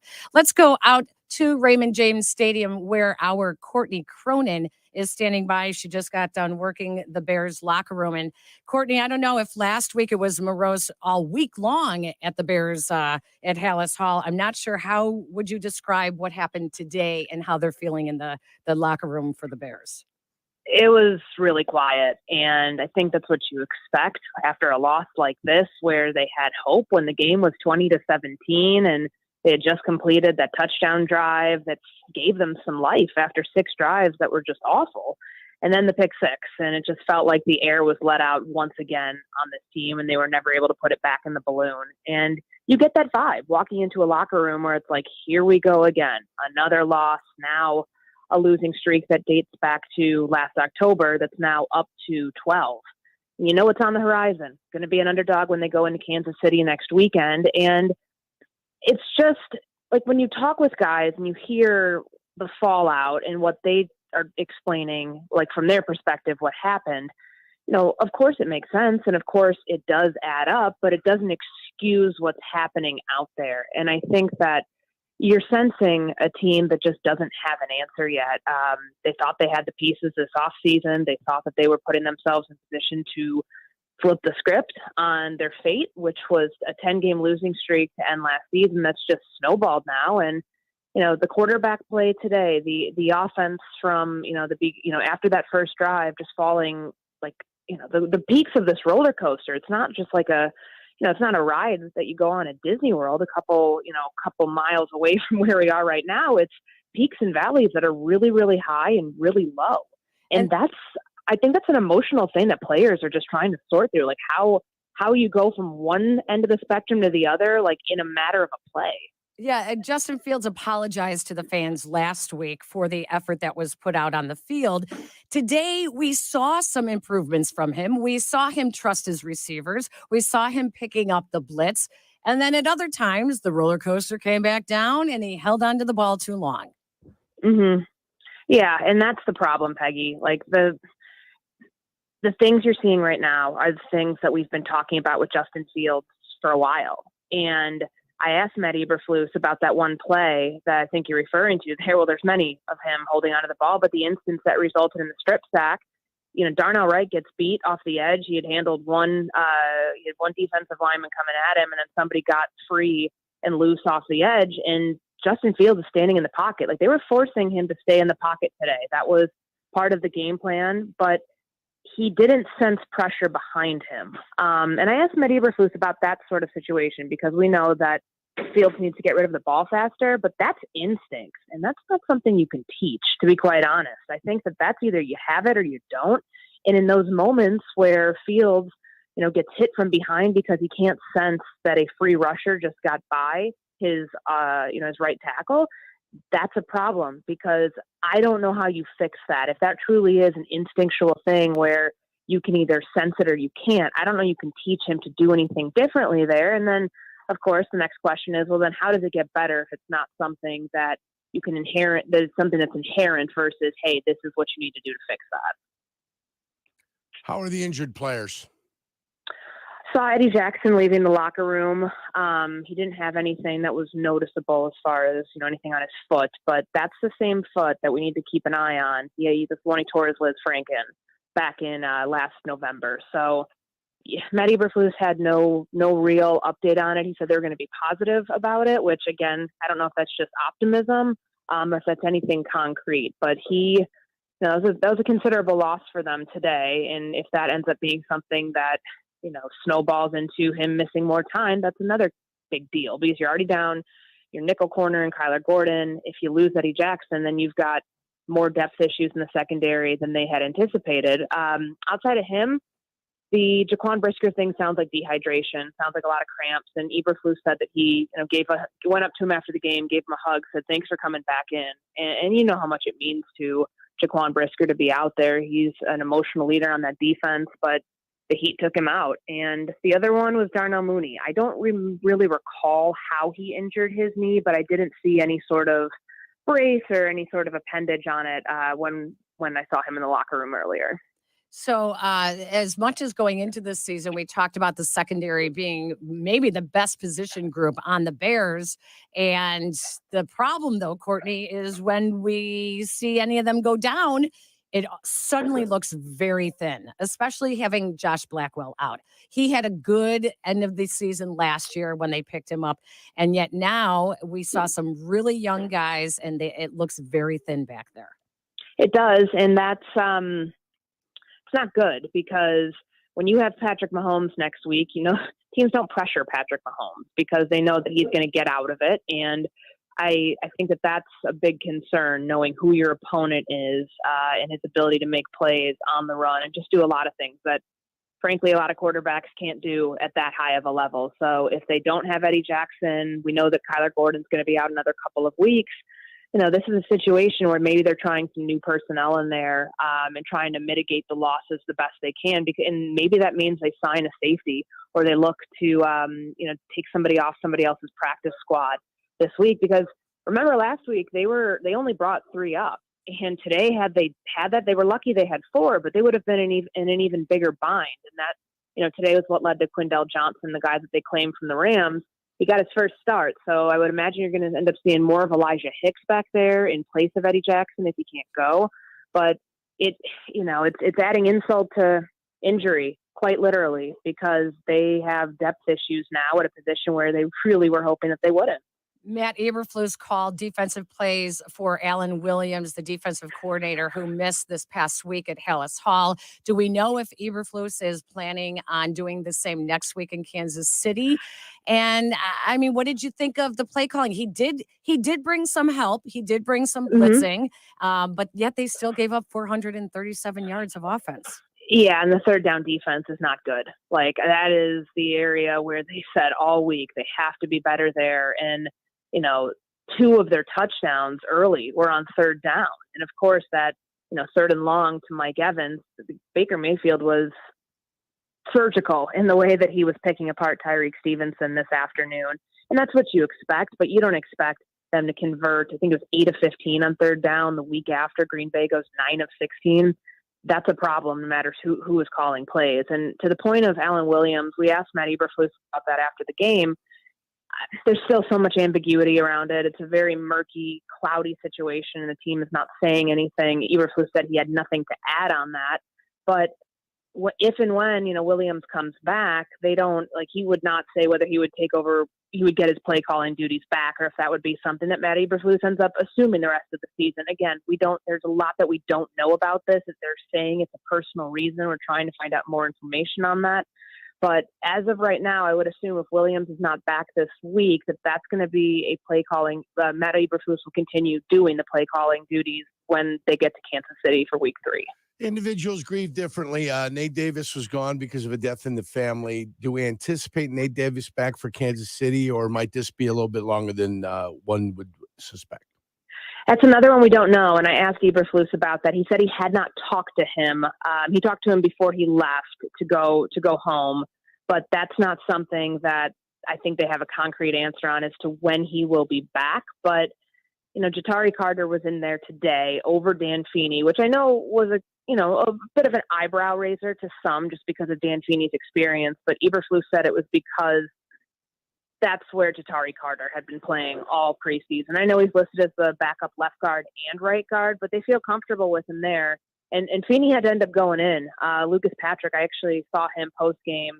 They have these cold tubs. They call it the emergency cold tub. I think it's just if you really need to get in there, if you're cramping, if your body's shutting down. And I saw him in there because it is hot out here, guys. The turf was over 100 degrees. Just standing in the bowels of the stadium, you're sweating. And if this ends up being, a situation where they've got to shuffle again, at least they know. They saw Dan Feeney out there for a little bit, so maybe they end up moving him around again. This is the 11th combination, though, of offensive linemen that we've seen, and that's obviously not a situation they want to be in, having to move around all that much. All right, Courtney. Well, an interesting week now heading to Hallis Hall this week as they prepare for the Kansas City Chiefs and back-to-back road games. We appreciate you. Thank you so much, Courtney. No problem. Thank you both. That's Courtney Cronin, our Bears reporter and ESPN.com's NFL Nation NFL writer as well. Yurko, that's a really good point about Nate Davis, because if the illness that was in his family that led to a death this week kept him in and out of the Bears camp and in and out of practices, and there's going to be some kind of services, we don't know if that means that he's going to stay back. And I'm not here to tell anybody how to grieve. No, Individuals grieve differently. So just that information would need to be ascertained with, the Bears, knowing how long he wasn't going to be here. And then just, okay, let's go about the business of doing it without him right now. And then just figure it out when he's going to get back. It's the Alan Williams situation that seems to be more of a head scratcher now. Well, that one had me scratch my head last week, and I brought up a little bit of a conspiracy theory. The way that first game was called, I think Eberflus may have wanted to call himself a game. And if you're a defense coordinator and you're not calling the game, what are you doing? You're not really a defense coordinator, are you? You're just a glorified assistant coach that doesn't get to call plays on Sunday. That's what you are. Then all of a sudden, out of nowhere, you develop personal issue. My personal issue is you took my play calling duties away. We'll find out hopefully and we'll this find week. out. We don't know. There's a conspiracy theory that I floated out there. Lot of reasons that could be for personal reasons. Right. So, but we're on top I of just it. wonder, and especially if the head coach retains the play calling duties, I have a feeling what I thought when it first was announced might be a little bit more of what happened. Let's take a break. When we come back to the phone lines. You are listening to the Great Clips postgame show on the Chicago Bears Radio Network. Touchdown, Chicago. Bill Jacobs Auto Group is all about commitment to excellence. As a third-generation family-run business, we tackle every day with passion and pride, just like our beloved team. Experience the Bill Jacobs way. Top-notch service is the name of the game. With a winning lineup of new and used vehicles, fair and upfront pricing, we're the dealership that scores big. Visit Bill Jacobs Auto Group today and drive home a winner. Bill Jacobs. The cars bring you in and the experience brings you back. Money saved through energy efficiency can directly benefit a business's bottom line. That's why businesses throughout Northern Illinois are partnering with the ComEd Energy Efficiency Program to find up to 35% in energy savings, resulting in lower energy costs for their facilities. Because at ComEd, we're powering your business's future. Learn more at comed.com/poweringbiz. ComEd, powering lives. Savings figure is hypothetical only. Actual savings will vary based on the measures implemented and on customers' usage and rate. Hey, Chicago fans. I'm Julio Costa of Costa Ivoni Injury Lawyers. And like all of you, I'm happy because football is back. We're looking forward to a great season full of many highlights, and I'm not afraid to say it, a trip to the big game. We're here to help fans everywhere with their injury-related needs. Chicago fans, we're ready to fight for you. Winning consistently isn't easy. Let us show you what Football Tough Injury Lawyers can do for you. Call us at 708-4-MILLION or visit our website at cilaw.com for a free consult. Costa Ivoni Injury Lawyers, 708-4-MILLION. Work zone ahead. Slow down, obey signs, and proceed with caution to advance. If you're a pro at navigating your favorite game, you shouldn't have any trouble when it comes to work zones. Failure to obey work zone speed limits can put lives at risk, whether workers are present or not. And remember, in real life, you can't just hit the reset button. It's not a game. Visit itsnotagameillinois.com to learn more.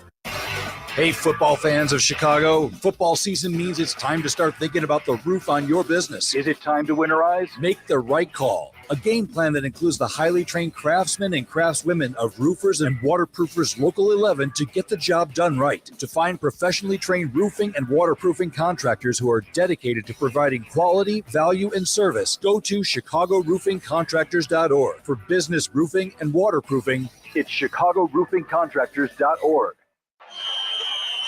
Welcome to another wonderful Bears football night, ladies and gentlemen. It's time to raise up your flags, put your jerseys on, cheer, shout, and save on your gas. That's right, Bears fans save big on game days. Save 25 cents per gallon on Shell V-Power Nitro Plus Premium Gasoline with the Fuel Rewards Program. Yes, that's another touchdown to you all. Download the Fuel Rewards app to join and game on. Must be a Fuel Rewards member. Offer ends January 7, 2024. Limit 20 gallons. Other restrictions apply. Excellence. It means going the extra mile. You know that Volvo cars speak to excellence. And at Howard Orloff Volvo Cars, going the extra mile starts and ends with their culture of care and thoughtfulness. Guys, it's Carmen, and I've seen firsthand how Orloff Volvo goes the extra mile every day for everyone. And the Orloff name attached to the Volvo name is perfect, and they're known for safety and reliability. Howard Orloff Volvo Cars, just off the Kennedy at Armitage in Chicago. Volvo for life. From the backyard to the big screen, pair this year's tailgate with Tito's Handmade Vodka. Fill your roster with a bottle of the good stuff and enough garnishes to last till halftime. Then snag your favorite seat on the couch with an ice-cold Tito's cocktail in hand. In our playbook, that means you're a winner before the game even starts. For game day recipes, gear, and more, visit Tito'sVodka.com. Distilled and bottled in Austin, Texas. 40% alcohol by volume, namely 80 proof. Crafted to be savored responsibly. Watch the tape, set your alarms, and listen to Coach Matt Eberflus on with Cap and J Hood tomorrow and every Monday morning at 8:30 on ESPN Chicago, the new home of the Chicago Bears. Blitzing, and Fields is throwing, and it is caught at the 45-yard line, running left. DJ Moore, stiff arm to the sideline. Antoine Winfield Jr., the blitz, it was picked up.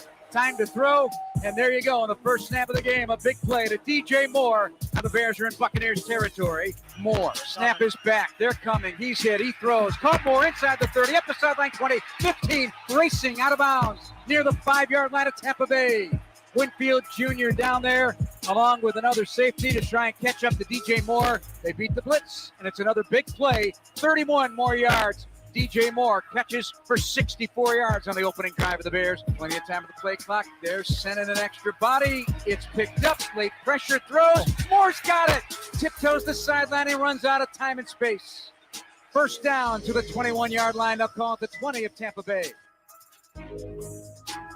DJ Moore finished with 104 yards receiving, targeted 7 times by Justin Fields today. DJ Moore finding the great at Great Clips. Their online check-in app saves you time on haircuts. With just a few taps, you can get in and out with a fresh haircut. Great Clips, it's going to be great. Also, join the greatest salon team. Visit jobs.greatclips.com. All salons are independently owned and operated. Contact your local salon for specific safety measures. Now, for that, later on in the year, I can't wait to give it to Justin Fields. And then I also can't wait to give it to a defensive lineman that excels at some point during this season. 15 games left.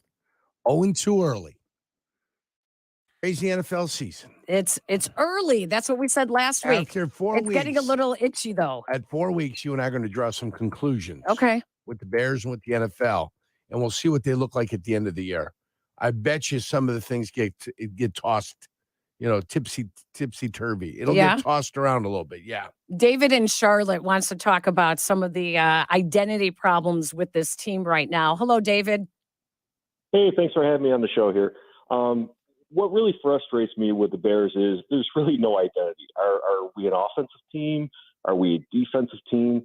We're not doing anything well in particular. Our strong suit is special teams, and as Yurko always touts, special teams doesn't get into the Hall of Fame.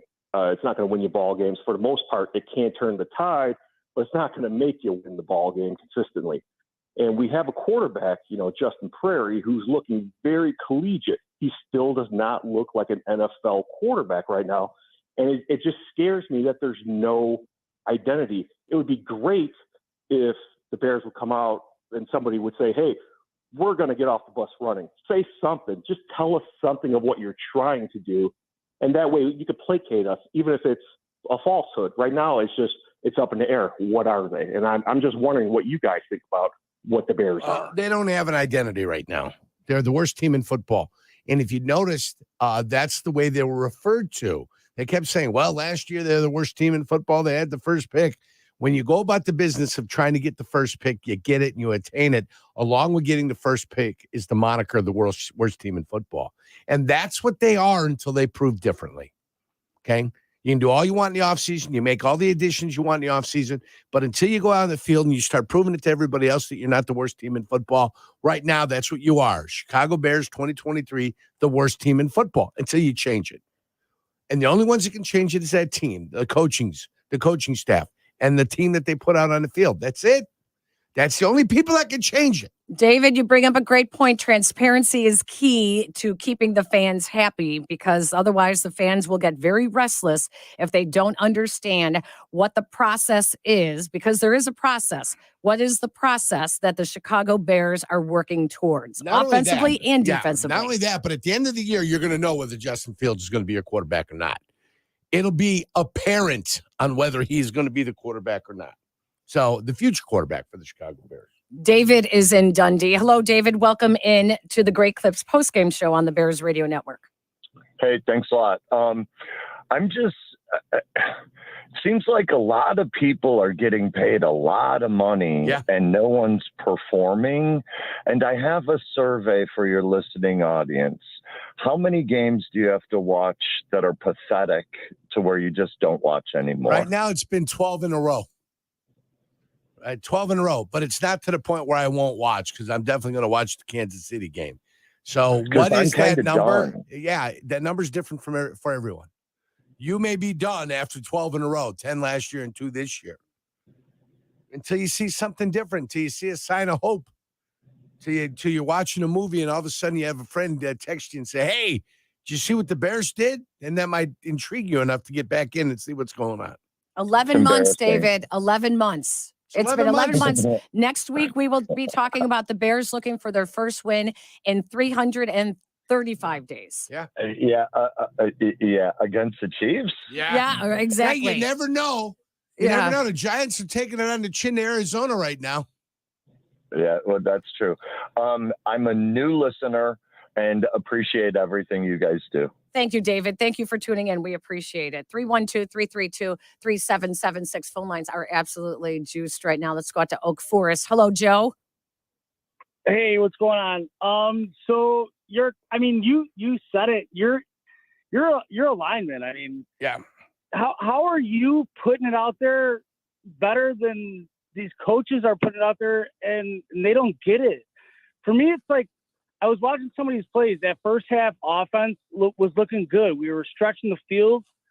But I just don't understand why I'm never seeing some, like, one of the easiest balls for a younger quarterback with a big arm.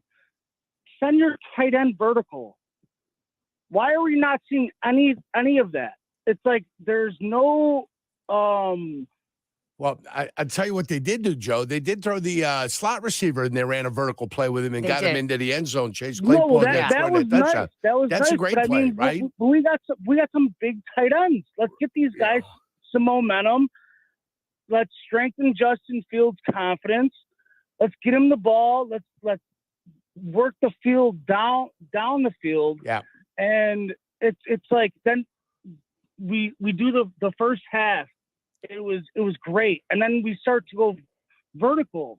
It's like everybody's going side to side. That drive when they did start targeting Cole Kmet, they targeted him like 2 or 3 times on the same drive. So it was like, okay, they seem to get locked into the same guy. You know, this drive is going to be about Cole Kmet. This drive's going to be about Khalil Herbert. Chase. And it's so telling to a defense. Yeah. Where they pick it up immediately. It's like, I don't understand Luke Getsy. I mean, he obviously was able to do it with Aaron Rodgers, right? So, like, why not just try, like, do some of your playbook that you did with Aaron Rodgers to let him rip the ball. Like, unleash that instead of trying to make, because I seem like he's trying to do too much to make Justin Fields feel comfortable. Let's let him play his game. Well, Bears coming off a 3-14 season, they still have not proved that they know how to win. And you can point to just about every position group on this team that seems 100%. You are so right. So thank you. We appreciate the phone call. We need to take a break here. When we come back, more of your phone calls on the Great Clips postgame show on the Bears Radio Network. Don't miss out on the best gaming in Chicagoland. Hard Rock Casino, Northern Indiana, where we're sure to have the action you crave. The choice is yours with a world-class selection of over 1,700 slots and 80 table games. Enjoy some of your favorite games like blackjack, roulette, craps, and baccarat. A roll of the dice or a spin of the reels, and you could be a winner. Live life at max volume at Hard Rock Casino, Northern Indiana, just off Exit 6, I-80-94. Must be 21. Gambling problem? Call 1-800-9-WITH-IT. Bears football and Miller Lite, Chicago's greatest pairing. Can cracks at kickoff. Tailgates going way past postgame. Battles on Sundays. Bliss on Mondays. Going deep dish. Going tavern style. Bearing down, then raising one up. You never forget the way some things taste. Bears football tastes like Miller time. Celebrate responsibly. 2023 Miller Brewing Company, Milwaukee, Wisconsin. Do you hear that? That is the sound of BMW performance without a single piston or cylinder. A generation of all-electric vehicles designed and built like no other. The BMW iX, i7, and i4 revolutionize every drive into a thrilling opportunity to feel the pure rush of BMW 100% electric. But isn't that what you'd expect from the ultimate electric driving machine? Take advantage of exceptional lease and finance offers today. Peoria, Illinois, that wildly underrated peach of a place downstate, wants you to take its jobs. Okay, so they're careers, really. High-paying ones at world-class companies. And there are hundreds of them just waiting for someone with as much talent as you to say, bleep it, I'm moving to Peoria. But that overabundance of opportunity isn't the only thing Peoria has going for it. To explore all the perks and to land your dream career, head to choosegreaterpeoria.org. I'm Chicago personal injury lawyer Jim Morisi, the managing partner of Morisi Longo & Associates. If you've been seriously hurt at work, in a car accident, or on a construction site, you know the insurance companies are not on your side. Our trial lawyers will level the playing field and put you in control. Consultations are always free. Google Morisi Longo & Associates, MORICILONGO.com, or call 312-372-9600. We're here when you need us. Hey Bears fans, it's Sylvie. Steinhoffel's newest furniture and mattress superstore is now open on the corner of Lawrence and Harlem in Harwood Heights. Stop in, shop around, and when you spend $29.99 or more, you'll get a $100 Bears gear gift card. Steinhoffel's has the largest selection of furniture to fit every style and budget, plus all the best mattress brands. To find out more and shop online, visit steinhoffels.com. Relax, it's Steinhoffels. AMCO Transmissions and Total Car Care have been serving Chicagoland with 17 locations for over 60 years. Our expert technicians can accurately diagnose your car care needs. We'll fix it right and back it with our nationwide warranty at over 500 AMCO centers. And if cash is tight, we offer up to 12 months, no interest financing, and easy payment plans, even if your credit is not perfect. In fact, more than half the cars we service don't need major repairs. So dial 1-800-GO-AMCO for a location near you. That's AMCO, MCO, transmissions, and a whole lot more. If you drove a 2023 Nissan Rogue with 5 drive modes, going out for dinner with the family could take you to the great outdoors. But in a basic SUV, family outings might be a little predictable. Hello, welcome to Basic Town Burgers. So why settle for ordinary when you could satisfy your taste for adventure? The Nissan Rogue, far from basic. Optional feature shown. Intelligent all-wheel drive cannot prevent collisions or provide enhanced traction in all conditions. Always monitor traffic and weather conditions. A new era of Chicago Bears football has begun, and ESPN Chicago is your new home for the Bears. Postgame, more Bears talk coming up. ESPN Chicago.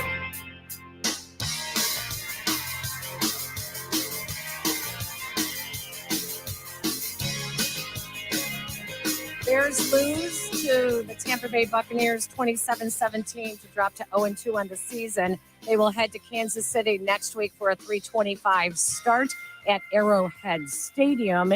After that, they'll return home to host the Denver Broncos. The Broncos right now are leading the Washington Commanders 21-11, looking for their first win of the season. So there is still hope. There is still hope. But the Bears have not won a game in 328 days. So it's hard for Bears fans to swallow. Everyone's just looking for a bright side and something to hang their hat on as to why they should stay positive in a season that has started out like this. So let's continue on the phone lines we go. And I'm looking to see, guys, who's been hanging on the longest. How about Reggie in Richmond? Hello, Reggie. Hello, how you doing? Why do people keep blaming Fields for all that that's going wrong with this team? He don't play defense, and it's like that offensive line. It was like the Buccaneers knew the snap count before they did. They constantly getting beat. Every time he go back to throw the ball, they right up there in his face. And folks just constantly blaming him for everything that's going wrong with this team.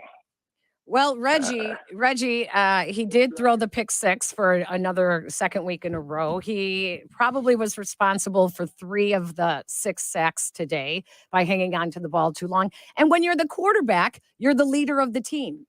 And so you are going to take a little bit more. Your other dilemma is too, when you get the plan from the sideline, you get to the line of scrimmage and you start looking at maybe I should be in another play. And if you can't make the decision in time to say either we're going to run the play we've got or we're going to change it to another play, the clock runs down to 0. The defensive linemen aren't silly. They can look at the clock and know either that ball's got to be snapped before 0. So we're going to go on 0 beforehand. And if we're offsides, we're offsides. And one time they were. Shaq Barrett was offside. Do you think he cared? No. He didn't care. He just said, I'll do it better next time. I'll come back and I'll get after the quarterback again. So you're the quarterback in the league. You get too much credit when you win. You get too much blame when you lose. Simple as that. That's the way it is. It's as simple as that. And we're still waiting for him to develop to the point where the 2 drives that he had today become 4 drives during a football game. The 2 become 4. The 4 become 5. That way we can give him his 5th-year contract pick up his 5th-year option, and then talk about him about contract extensions after that. But it's Justin Fields that's going to have to do that. Okay? You can blame everybody you want to blame, but the quarterback is going to have to get everybody heading in the right direction. That's the quarterback's responsibility, along with the head coach and the offense coordinator. Reggie, thank you. Out to Schaumburg we go. Hello, Rick.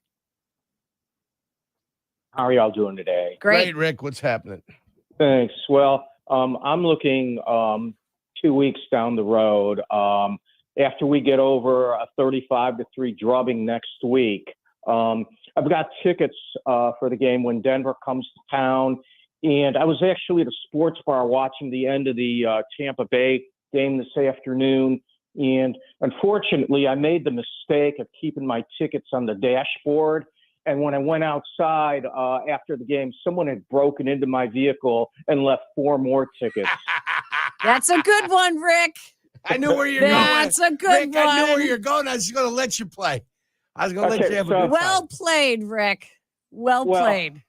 I do agree. I do agree with most of the other callers. You know, and I mean, I know our safeties, you know, were hurt this afternoon or were sick, but it wouldn't have mattered who played safety. I mean, for the most part, Baker Mayfield, you know, had the same amount of time that Jordan Love had last week. If you can't rush the quarterback, you're going to have problems.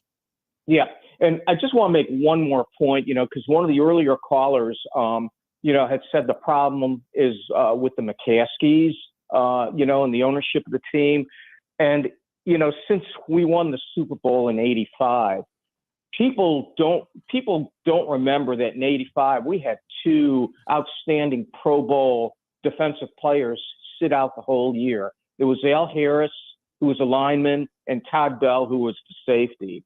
And I can't remember who stepped in for Al Harris as either McMichael or William Perry. It was William Perry that came in as a rookie. Hampton played the end, and Richard Dent played the end. McMichael was the other tackle in between, and Mike Hartenstein was the guy that was like the veteran that could back up both defensive end positions, and it was Dave Dorson that stepped in for the other guy, Todd Bell. Yeah. Well, people can only hope that the team is headed towards that Super Bowl type of season as Ryan Poles continues to build this team out and see what he has.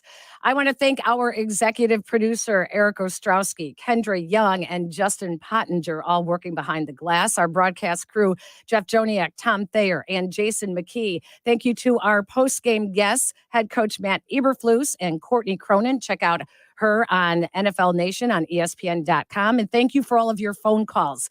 Final score, Bears lose to Tampa Bay 27-17. They head to Kansas City now 0-2 for a 3:25 p.m. start next Sunday afternoon. Keep it here for all of your Bears coverage throughout the week. For Yurko, the 10-year NFL veteran, I'm Peggy Kaczynski. You've been listening to the Great Clips postgame show on the Bears Radio Network. We say goodbye to our affiliates. Welcome the rest of you to stand by for the postgame show. But first, we pause 10 seconds for a station identification on the Bears Radio Network. ESPN Chicago, the new home of the Chicago Bears. WMVP, WSHE, HD2, Chicago. A Good Karma Brands radio station. Long week? It's time for a smooth Tito's handmade vodka cocktail. Staying in or going out, serving cocktails for 2, or mixing drinks for the party. Barbecuing in the backyard, or snagging your favorite bar stool. No matter the occasion, just add Tito's to kick off the weekend just right. Tito's Handmade Vodka is distilled from corn and is naturally gluten-free. 80 proof Tito's Handmade Vodka, 40% alcohol by volume, distilled and bottled in Austin, Texas. Crafted to be savored responsibly.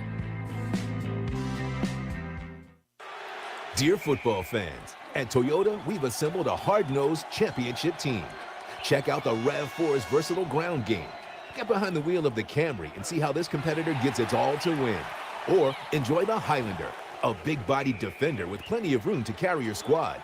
Plus, all these vehicles come with available all-wheel drive, so you can tackle any terrain. Visit Toyota.com to learn more or check out your local Toyota dealership today. Toyota, let's go places. Hey, Chicago fans. I'm Julio Costa of Costa Ivoni Injury Lawyers. And like all of you, I'm happy because football is back. We're looking forward to a great season full of many highlights, and I'm not afraid to say it, a trip to the big game. We're here to help fans everywhere with their injury-related needs. Chicago fans, we're ready to fight for you.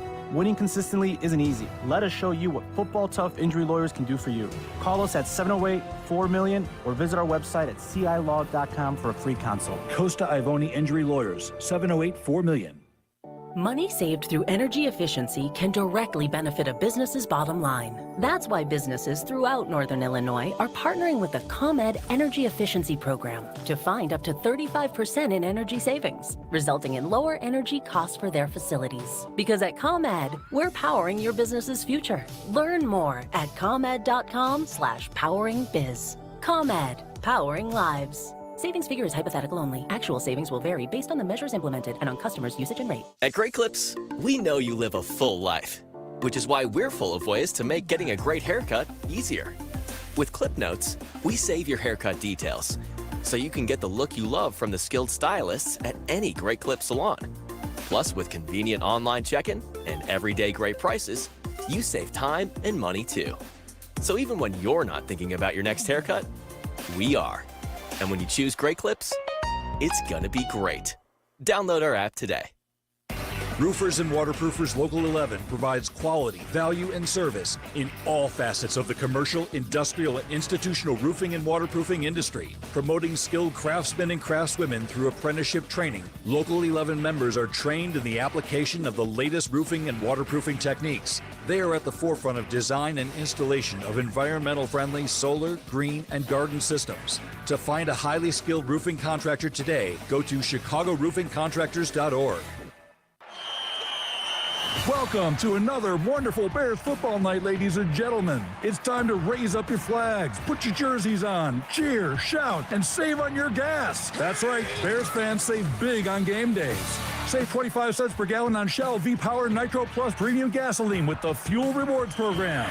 Yes, that's another touchdown to you all. Download the Fuel Rewards app to join and game on. Must be a Fuel Rewards member. Offer ends January 7, 2024. Limit 20 gallons. Other restrictions apply. Touchdown, Chicago. And speaking of winning teams, when it comes to car buying, it's Bill Jacobs Auto Group, proudly running the Bill Jacobs way since 1955. Just like your favorite players on the field, they're committed to excellence. Family run for 3 generations, their service experience is unbeatable. Find your perfect match from a large selection of new and used vehicles with fair upfront pricing. Visit BillJacobs.com today. At Bill Jacobs, the cars bring you in. The experience brings you back. Watch the tape, set your alarms, and listen to Coach Matt Eberflus on with Cap and J Hood tomorrow and every Monday morning at 8:30 on ESPN Chicago, the new home of the Chicago Bears. You've been listening to Bears football on the Bears Radio Network. Here comes the boom, boom. The Bears Radio Network is brought to you in part by Hard Rock Casino, Northern Indiana, and Miller Lite. This is Bears football on the new home of the Bears, ESPN Chicago. Here comes the boom, boom. Here comes the boom. Thanks for listening to the Chicago Bears Radio Network. Welcome back to Bears Postgame. Here are your hosts, Jason McKee, Jeff Miller, and Pat the Designer on the new home of the Chicago Bears, ESPN Chicago. Bears postgame coverage rolls on. Welcome to the postgame show. I'm Jeff Meller along with Pat the Designer and Jason McKee, set to join us here shortly from a hotel room somewhere in Florida. Boy, the Bears lose to the Buccaneers 27-17 today, falling to 0-2. And boy, it is not a good situation if you have playoff aspirations. Generally, once you have fallen to 0-2, dating back to 1990, you have a less than 12% chance to go ahead and make the playoffs. That is the negative, and there's lots more negatives to come, Pat. But I guess the positive I'll point out is that the Vikings lost on Thursday. The Packers lost to the Falcons in Atlanta today, 25-24. And the Detroit Lions lost to the Seattle Seahawks 37-31. So even though the Bears are 0-2, and there's lots to talk about, and we'll talk about it with you, 312-332-3776 if you want to react to the Bears' loss, the optimistic point of view is that they're still only one game out of first place in the NFC North. Yeah, I mean, if we're being, trying to do the glass half full thing today, right? Like, realistically, the Bears aren't out of it. You just don't feel confident with what this team has put on the field that they're going to be able to get themselves into it. That's the real question that a lot of Bears fans and most of the people around Chicago are looking at realistically here is, is this team going to, when is this spark going to happen that they keep talking about, that all of a sudden the offense wakes up and starts to put things together? Is this just they didn't play in preseason and have to figure it out? Like a lot of these teams look like around the league, or is this really, no, this is the team that you have and this is how you're rolling into every single week? Yeah, I think there's a huge concerning issue with Justin Fields that's becoming more and more prevalent. Oh, yeah. His unwillingness, maybe his inability to recognize and process what he's seeing at the NFL level, not going down the field to open receivers. That's becoming, I think, more and more apparent to people who are watching this closely, who are breaking down the film. There was a lot of spark last year. We got to see his athleticism on display week after week, and perhaps some teams maybe took the Bears lightly because they did lose 10 in a row to close out the season. They're now on this 12-game losing streak right now, and it's possible that teams really didn't take the Bears seriously. But when you start the season out, you get a fresh look. You have teams who now have tape on you, and they've seen Justin Fields, and I think they know that they're not going to let him break contain. If he's going to break the pocket, there's going to be eyes from the defensive backfield on him more often than not, and they're not going to let him gash them for these explosive plays in the run game. Now he's going to have to take what the defense gives him, and when there's open receivers running down the field, he's going to have to let it rip, which is something that seemed like he wasn't willing to do enough today. Yeah, and I think today is what I would call Justin Fields' worst day as a Bears quarterback, because every other week, right, there's been something that we could look at that we said caused his inability to do something. I think that, last season we could talk about the weapons and offensive line a ton. Of course, right, last week even, you can look at the offensive line and the scheme and see some issues with it. Rookie year, Matt Nagy, right? Like that seems to still be a thing out in Kansas City, right? But realistically, today was the first time, I think, with Justin Fields where I left that game feeling like, nope, you left plays on the field. You left opportunities for this offense to go out there and actually move the ball down the field. I think that that Luke Getsy actually dialed up some things. Now, is that to say that the scheme is absolutely perfect? Of course not, right? Like that, there were still some issues with it, but realistically, there were plays that Justin Fields could have made himself that he, patting the ball back there, standing back there with time from his offensive line. Yes. And then you're forcing sacks on that are going against the offensive line. But to me, I think 4 to 6 sacks allowed today. You have to look at Justin Fields and go, hey, bud, that's on you. You put us in a bad position. I can't do anything when we get the 4, 5, 6 seconds except hold this guy. Yeah, there were 6 sacks that the Buccaneers registered, and I'm with you. At least 4 or 5 of them were on Justin Fields. Don't take it from us either. Moose Johnson on the call on Fox was critical as well. Braxton Jones had a tough game last week. 4 penalties, 2 holds, 2 false starts. He's got another hold this week. You can see on the inside. I just think sometimes you overcoach guys. And Justin Fields is going to have to develop this. They're going to have to figure out a way for him to understand when does that mental clock go off in your head. He held that football way too long. And that in some ways is being nice too. I'm concerned when when Moose says overcoach, I don't know if it's overcoaching. I think we're in year 3 now, as a starter here for Justin Fields, and they need to start to make a decision. We all know that. This year's all about Justin Fields. I think we were hopeful, right, that there might be some more positives from the team and you could maybe be competitive and beyond in the discussion, in the hunt, right? The old joke about everybody gets to be in the hunt as long as you're not, one of the worst teams in football. But at this rate, I don't know if the Bears are even in the hunt at this point. Yeah. So there's lots more. I've got more Moose Johnson to share with folks. Joe Davis, there was a moment late in the game when he was surprised they were even throwing downfield. I'll dial that one up. Fields well protected. Zips one to a wide open DJ Moore. A rare downfield toss from Fields. That was in the 4th quarter when you've got the play-by-play man saying a rare downfield throw by Justin Fields. We've got issues. Feel free to jump on with us. 312-332-3776. We're taking your phone calls on the post-game show here on ESPN 1000 and the ESPN Chicago app. Let's go on out to Wrigleyville and say hello to Jordan. Good afternoon, Jordan. You're on with Meller and Pat the Designer. Hey. What's up, Jordan?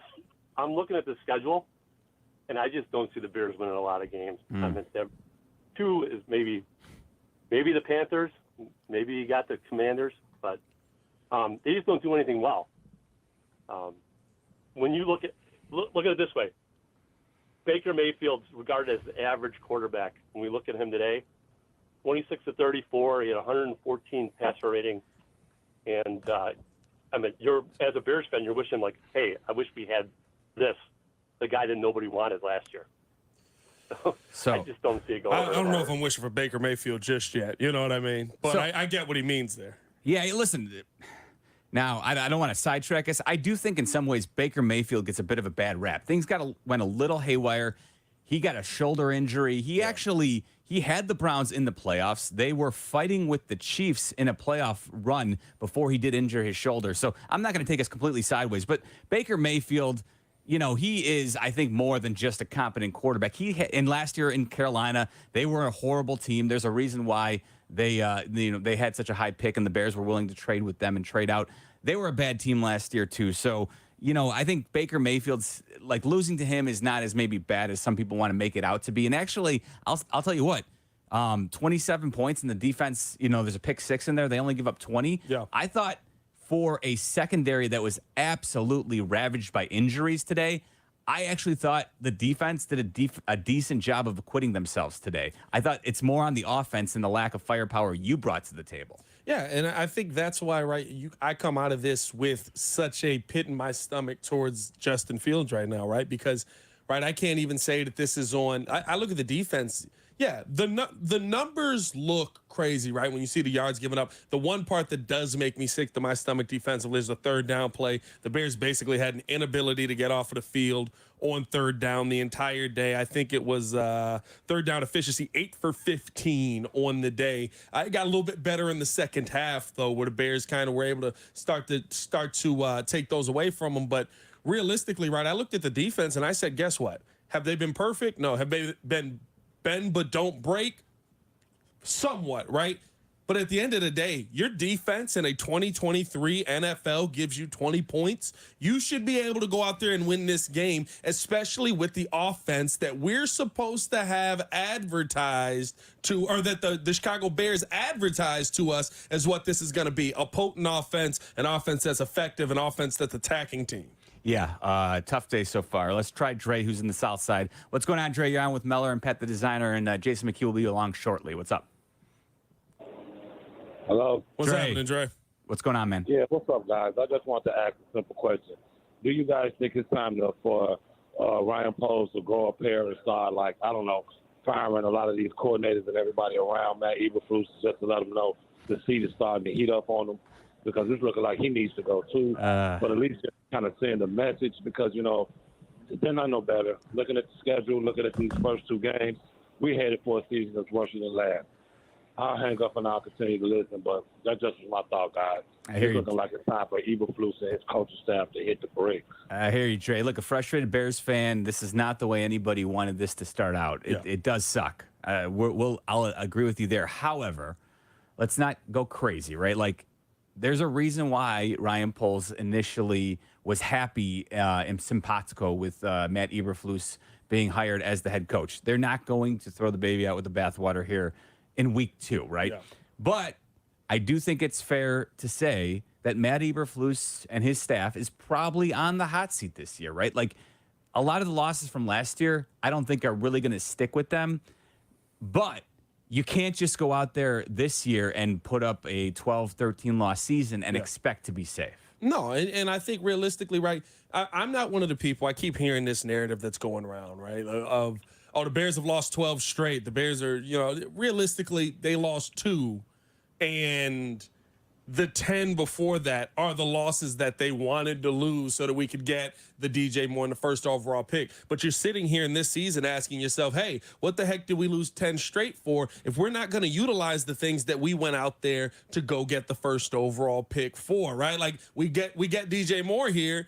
We're really not getting him involved in the offense consistently. You saw 2 times really quickly where yet again he gets himself going, and then what do we see him basically pop up again? End of the third, going into the fourth quarter. You know what I mean? It's not enough. And if you wasted a first round pick, not wasted, but if you traded this first round pick away to go get this guy, you have to justify his value in this offense. Well, listen, ultimately, DJ Moore still goes for over 100 yards today. You're right. The first drive, they made a concerted effort to get him the ball. 66 on it on the first 2 passes. Yeah, no. And that's the type of playmaker he is. I'm glad they did make that concerted effort to get him the ball early. The problem is, I think we're getting back to the nuts of it, where Justin Fields, there are moments, too, where I think DJ Moore was open more often. We need to see the L-22 come out, roll out tomorrow so that we can really break it down. But there were some plays, from the television view, you could see that DJ Moore was open and there were opportunities for Justin Fields to throw him the ball. And this is becoming it's becoming more of a thing lately, is that he may not be willing to take those shots, and this is where it's going to be an issue all year if he doesn't. 312-332-3776. Jason McKee is on the line. He's going to join us for the rest of the show when we come back. Your calls as well. This is the post-game show here on ESPN 1000. ESPN Chicago. Hey guys, it's Sylvia. I want to tell you about my friends at Window Nation. I've told you about them for a while now, and there are more reasons to call them than ever. Right now, they've got a great deal going. The more you buy, the more you're going to save. I could throw you a bunch of numbers about buying X amount of windows, and then you're going to save this much, but you can save up to 50%. And I've called them a few different times. I've replaced the windows in my kitchen. I've replaced the windows in my master bedroom, the kids' room, all over the house. But the reason I love Window Nation is because they have saved me money in the short term and in the long term on the energy bills, because I haven't had any payments for 2 full years, and they've saved me up to 50% on my windows. Plus, the best customer service around. They're never going to upsell you. So yes, you're going to save more on the deals that they have, but if you don't need to buy more, they're not going to force you to buy more. They're going to tell you what you need and what you don't need. 866-90-NATION, 866-90-NATION, or go to windownation.com. Money saved through energy efficiency can directly benefit a business's bottom line. That's why businesses throughout Northern Illinois are partnering with the ComEd Energy Efficiency Program to find up to 35% in energy savings, resulting in lower energy costs for their facilities. Because at ComEd, we're powering your business's future. Learn more at comed.com/poweringbiz. ComEd, powering lives. Savings figure is hypothetical only. Actual savings will vary based on the measures implemented and on customers' usage and rate. What's up? It's Tyler Rocky. The NFL season is here, and now's the time to get incredible offers from FanDuel, America's #1 sportsbook, because right now new customers can bet $5 and get $200 in bonus bets guaranteed. Plus, all customers who bet $5 will get $100 off NFL Sunday Ticket from YouTube and YouTube TV. Now's the best time to join FanDuel. The app is super easy to use, and you can bet on everything from spreads to player props and so much more. So visit FanDuel.com/Tyler and kick off the NFL season with an offer you won't want to miss.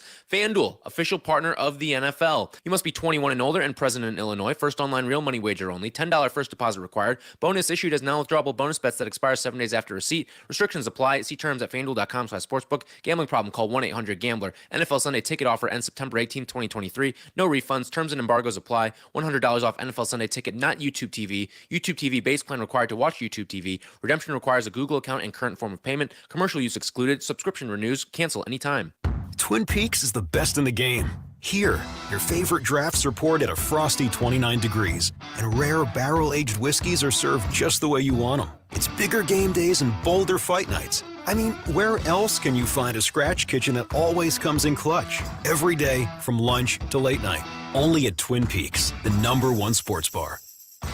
Stick around after the sun sets. Twin Peaks is open really late. Wind down with bourbon and late-night bites. Postgame continues now on the new home of the Bears, ESPN Chicago. Here are your hosts, Jason McKee, Jeff Meller, and Pat the Designer. Snap back, four-man front, pressure coming, throws over the middle. It's intercepted by Shaq Barrett. He intercepted the pass and then motors into the end zone for the touchdown. Pressure breaks pipes, and the Buccaneers just busted it. 26-17. Jeff Joniak, Tom Thayer on the call. The fourth quarter pick six that sealed Justin Fields' fate and the Bears as well. Bucs win this one 27-17. Bears now 0-2 as they lose their first road game of the year in Tampa, their 12th straight loss dating back to last year. I'm Jeff Meller along with Pat the Designer in our Old National Bank studio in downtown Chicago, and we bring in the man fresh off of the Tampa Bay sidelines who was on the broadcast with Jeff Joniak and Tom Thayer. Jason McKee joins us now for the remainder of the show. J-Mac, welcome in. Rough one today. Oh, man, it was unbelievable. To see a lot of the same things we've seen last week, even last year, to say the least. And it's like we can't get out of our own way. We start a drive, we get a penalty. You start having a drive on offense, you get a turnover. You start having a good drive, you call a couple good plays on offense, and then you call a play that makes you scratch your head, and And defensively, I mean, it's the same things we've talked about since last year. I mean, look at the number. How many sacks do we have today? 0. And we talked about it before. If you give Baker an opportunity to sit back in that pocket clean with the weapons that Tampa Bay has around him, Mike Evans, Chris Godwin, I mean, he's going to make plays. And any quarterback's going to make plays. If he has time and he has a running game to go along with it, you see what's going to happen. I think they put over 400 yards of total offense. I mean, that's unbelievable. So it's the same thing. I mean, it's a system that's predicated defensively on getting pressure on the quarterback. We can't do that. We talked about this before. We look at a defensive line. Who's the one guy that can get pressure? It's only one guy, Yannick Ngakoue. You know, and it's tough. You know, I mean, I like the other guys on that line, but they're not built to get to the quarterback. You know, Dexter and Pickens, you know, they're guys that's built to stop the run. They're not really disruptors, and that's what you want from a 3 technique in this system. And then DeMarcus Walker, you know, he did some nice things when he was in Tennessee, but this is the Bears. You can't harp on what he did in the past. We got to see you be able to make plays, you know, on the opposite side of a guy who's commanding all the attention, and Yannick Ngakoue. So it's tough, man. It's tough sledding. You got guys in and out of the lineup. You know, obviously there's personal reasons for, you know, Nate Davis wasn't there. Obviously, you know, defensive coordinator Alan Williams wasn't there. So this team has been through a lot in the first 2 weeks of the season, and I don't see it getting any better. You know, I think they got to keep going back to the drawing board and trying to fix this thing. And I think it's not all the players. It can't be just on Justin. It's on the team collectively. It's the way this team was built. It's the way they, you know, how they went about their work in the offseason. Me and Pat, we were at training camp the entire time. It's the way that I think, you know, the training camp was constructed. Like, because whatever you're doing right now, it's not working. And what you did to get this team prepared, it's not working, because to me, it just still seems like, you know, to be quite honest, they're still in preseason mode. And let's be real, too, J-Mac, you know, it's not going to get any easier. We're dealing with some injuries in the secondary right now. Eddie Jackson leaves the game with the foot injury. Jaquan Brisker dealt with the illness. Now, he came back into the game, so that was notable. But, of course, you know, Kyler Gordon, we know he's going to be out for, you know, a few more weeks with the broken hand. He had surgery, so it's not going to get any easier. And to your point about the lack of pressure, Matt Eberflus' system, the cover 2 system, which we're very familiar with from Lovie Smith's days back, you know, years ago, it seemed like they were even blitzing a little bit more today, and they still weren't getting home. And that's problematic, because you've got a secondary that is going to find it difficult when you're shuttling guys in and out who haven't been there very long and who weren't expected to be, you know, starters. It's going to be a tough, you know, road to the hoe over the next couple weeks here. Yeah, I think right now, when you look at realistically what we saw today, you saw enough for you to win this game, right? I saw enough. Is it pretty? Is it great? No. Did I think the defense was elite in getting to Baker Mayfield? No. But I saw enough where the Bears should have been able to come out of this game with a win. But this effort going into next week, you don't feel confident about that going up against Pat Mahomes. Even if you got to win today, you're still coming out of this saying, yeah, you found a way to win. But at the end of the day, right, you got to pressure Pat Mahomes. You're going to let him sit back there and pick you apart? Oh, he'll oblige. Travis Kelce's back. How you going to slow down Chris Jones? Even there's so many questions that even if you come out of today's day with a win, which of course we didn't, you still go into next week and you still go through the season saying, hey, these are major issues that when you play teams that matter, you have to have answers to. And right now, it just looks like the Chicago Bears team doesn't have answers at any point. Even Matt Eberflus, I thought, right, dialing up more pressures, dialing up more blitzes, trying to get into the backfield. This is what I wanted to see last week. You still didn't find a way to get home. That's a major issue. Well, it's a thing too, and they played at a whole different level than they did last week in terms of physicality and intensity. The thing that happened this week was, you know, taking advantage of opportunities that you had. They missed on a lot of them. I mean, you look at it, Tampa Bay's over 50% in third downs. They're 100% on fourth down. There were plenty of times where Tampa Bay had third and long, and like you said, being able to dial up pressure. They brought pressure from the linebackers. They brought pressure from the secondary. But they didn't get home. And then you see Baker escape and make a big play downfield to Mike Evans. And, you know, certain situations, you know, the big plays that Mike Evans had, well, the first one, Elijah Hicks ducks his head and misses the tackle.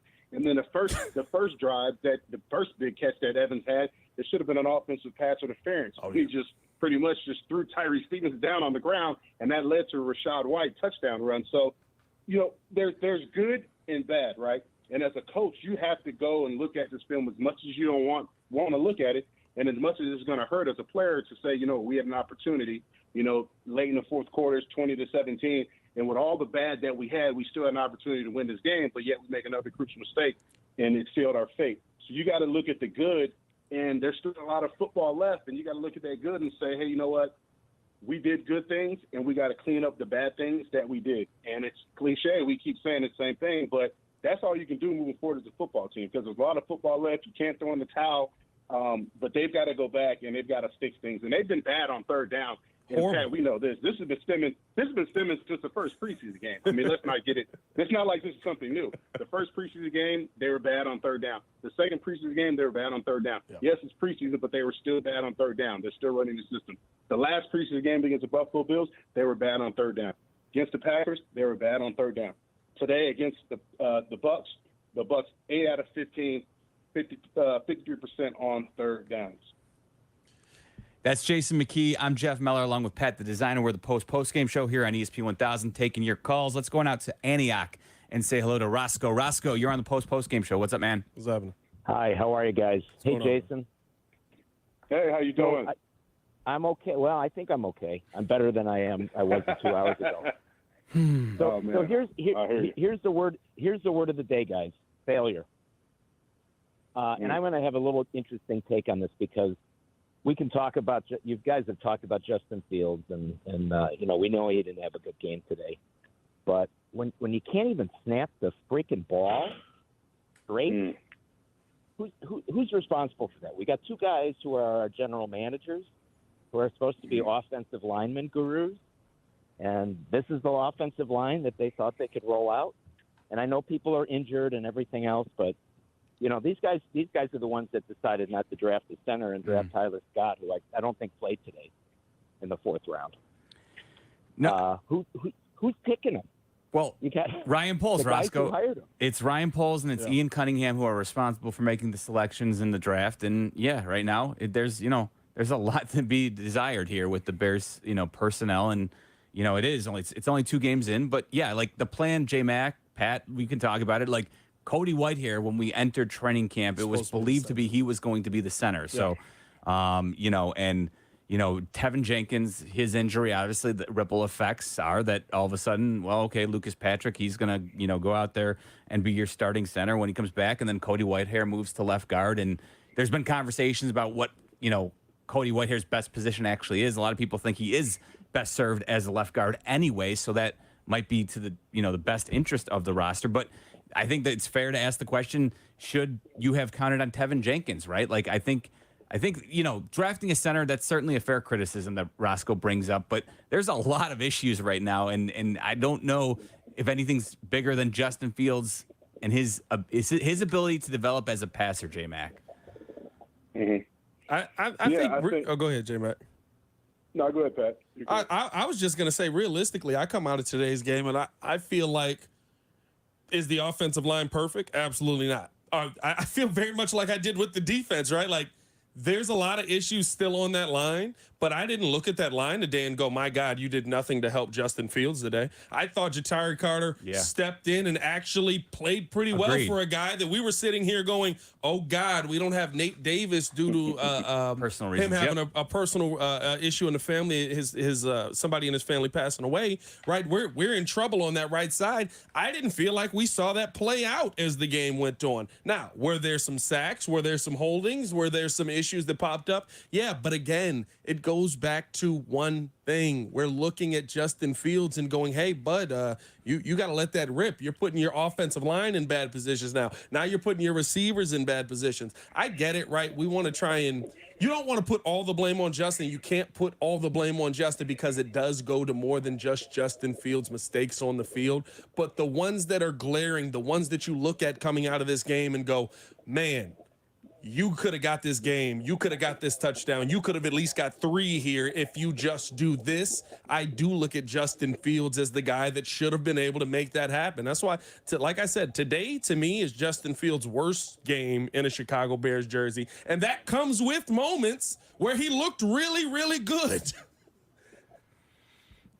Yeah, there's just so much tantalizing potential there, right, J-Mac? Like when you see him, rip the ball and throw that touchdown to Chase Claypool, right, late in the game, it's like, yes, more of that, please. Yeah. When they're finding DJ Moore down the field early, down the seam, good stuff, right? So it is perplexing that he's still what did you see from the sidelines, J-Mac? Because, on television, it certainly looked like there were opportunities there where we're still going through this that you thought, and maybe there were moments too where it was a little bit better than last week, certainly, but it still felt like there were plenty of moments, and they were pointing it out on the broadcast left and right on television, that he needs to let it fly in certain instances there. Definitely. There were moments where he held the ball way too long. And, that's on him, but it's also, I think, on the play call, because when we look at it, we say, hey, he's holding the ball too long, right? Mm-hmm. But we got to go back and actually watch the all-22. Yeah. How deep are the routes are the receivers running on those particular plays? Mm-hmm. You know what I mean? So he's holding the ball too long, waiting for receivers to get open. Is the protection there? Did the protection break down? Those are things that you really got to analyze. Now, if the protection is there, he's got a clean pocket and those routes open, yes, Justin pulled the trigger. He's wide open. But at the same time, there were instances as well where, he's holding the ball, waiting for receivers to get open, getting sacked. But certain situations in which, if he struggles with that, you've got to change the call. We saw in the first drive when he was able to just drop back and get the ball out, he was more effective, right? And I think, looking at what Tampa Bay did with Baker Mayfield, I would like to see the Bears do more of that with Justin Fields. Tampa Bay ran a lot of boot plays where they cut the field in half, where he had half-field read, so he didn't have to sit in the pocket and try to dissect the defense. Mm-hmm. He could just get the ball out. And I think the Bears need to do more of that with Justin Fields. Hey, get the ball out here. You've got 2 reads. Let's get the ball out. We'll play action off of that. We'll throw in some quarterback run off of that. If you have to simplify it enough for him to go out there and be more effective, where he's not thinking too much, and stop trying to make him be just a dynamic pocket passer, which we know he's been struggling with since he's been here, that's going to have to be your offense. You're going to have to make those changes as an offensive coordinator and as a head coach. You have to put your players in the best situation to make plays. Regardless of what you think their skill set should be, you have to go based upon what their skill set is. So if he's not showing you the ability to sit in the pocket and dissect the defense, well then, hey, I've got to find ways to make him effective as our quarterback moving forward. And that may be having to limit reads or give him half-full reads or getting the ball out quick or just getting the ball out, simple routes, getting the ball out in DJ Moore in space like we saw in that first drive. That's the voice of Jason McKee. He was on the sidelines for today's Bears-Bucks broadcast here on the home of the Chicago Bears, your Bears radio network. I'm Jeff Meller along with Pat the Designer. We're taking your calls on the post-game show, 312-332-3776, reacting to a Bears loss. Bucks win this one 27-17. Join us on ESPN 1000. ESPN Chicago. Hey, it's your buddy Tom Waddle, and I want to let you know at Great Clips, they know you live a full life, which is why they're full of ways to make getting a great haircut easier. With online check-in, Great Clips works on your schedule. And with new features, you can see where you are in line, get a Ready Next text alert so you know when to go to the salon, and a haircut reminder feature that lets you know when you're overdue. With Clip Notes, they save your haircut details so you can get the look you love from the skilled stylist each and every time. It's nice to be on the same page when it comes to your haircut. Look, I know they use a number 4 clipper on me, but I'm not sure if that's on the sides or the top or even what a number 4 means. But with Clip Notes, it's all there, so I have nothing to worry about. So even when you're not thinking about your next haircut, Great Clips is. And when you choose Great Clips, it's going to be great. Download their app today. Also now, if you're interested, join a salon team. Visit jobs.greatclips.com. Advantage Acura of Naperville, the #1 volume Acura dealer in Chicagoland. They have the largest inventory of new Acuras. Plus, they offer a 5% price match guarantee. Visit them today at Advantage Acura of Naperville or online at AdvantageAcura.com.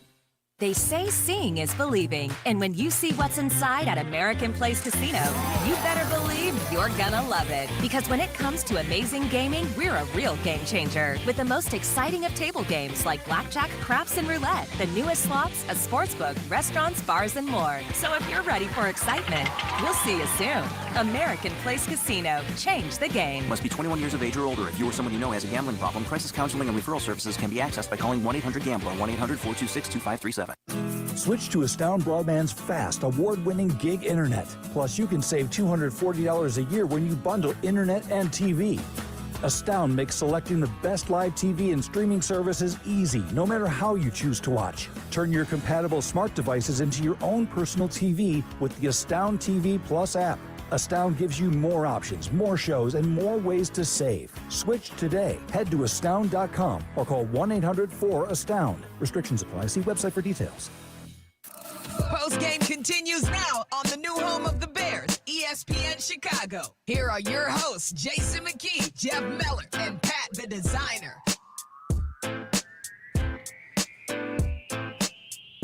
Hanging out with you, talking about another Bears loss. They are 0-2 on the 2023 season, and they have lost 12 straight games. And they've also given up 25 or more points in every single one of those 12 games. That's the first time in history that's ever been done, where 12 losses in a row, and the defense has done almost nothing in terms of resistance. So trust me, a lot of focus is going to be on Justin Fields. There's no doubt about that. But of course, but again, I will point out today, again, the defense, 20 points, and there was the 20. Pick six, right? Yep. Like Justin Fields and the offense was in position to have their fourth quarter drive. And now, granted, they were backed up, and it wasn't going to be easy by any means, but the opportunity was there. And again, the defense was shorthanded with a lot of injuries they're dealing with. Eddie Jackson, he's got the foot injury. He left the game, did not return. We're going to have to wait until at least, later in the week, I would imagine, until we get an update. Tomorrow morning at the earliest, Matt Eberflus said they're going to take a look at it. So, but obviously doesn't look good when it's, the same foot from last season that kept him out all season. So we'll see what actually ends up happening. But that's not great for a defense that has issues all over the place. I'm Jeff Meller, along with Pat the Designer. We're downtown. We've also got J-Mac, Jason McKee, who is on the line from Tampa. He was on the sidelines for the Bears broadcast. And we're taking your calls right here on ESPN 1000. I knew this would come. I didn't know how soon, but Tom is in Connecticut. Tommy, go ahead. Lay it on us. You're the first one, but we knew this call was coming. Well, actually, it's Sal, not Tommy. Listen. Okay, well, what's your name, Tom? Or what's your name? It's Sal from Connecticut. Oh, Sal. All right. Says Tom, but that's cool. What's up, Sal? 3 points I'm going to make. Listen, Justin Fields coming out of Ohio State, the knock on him was he can't read defenses. We've seen 29 games, we've seen what Justin Fields could do. The guy does not see the field.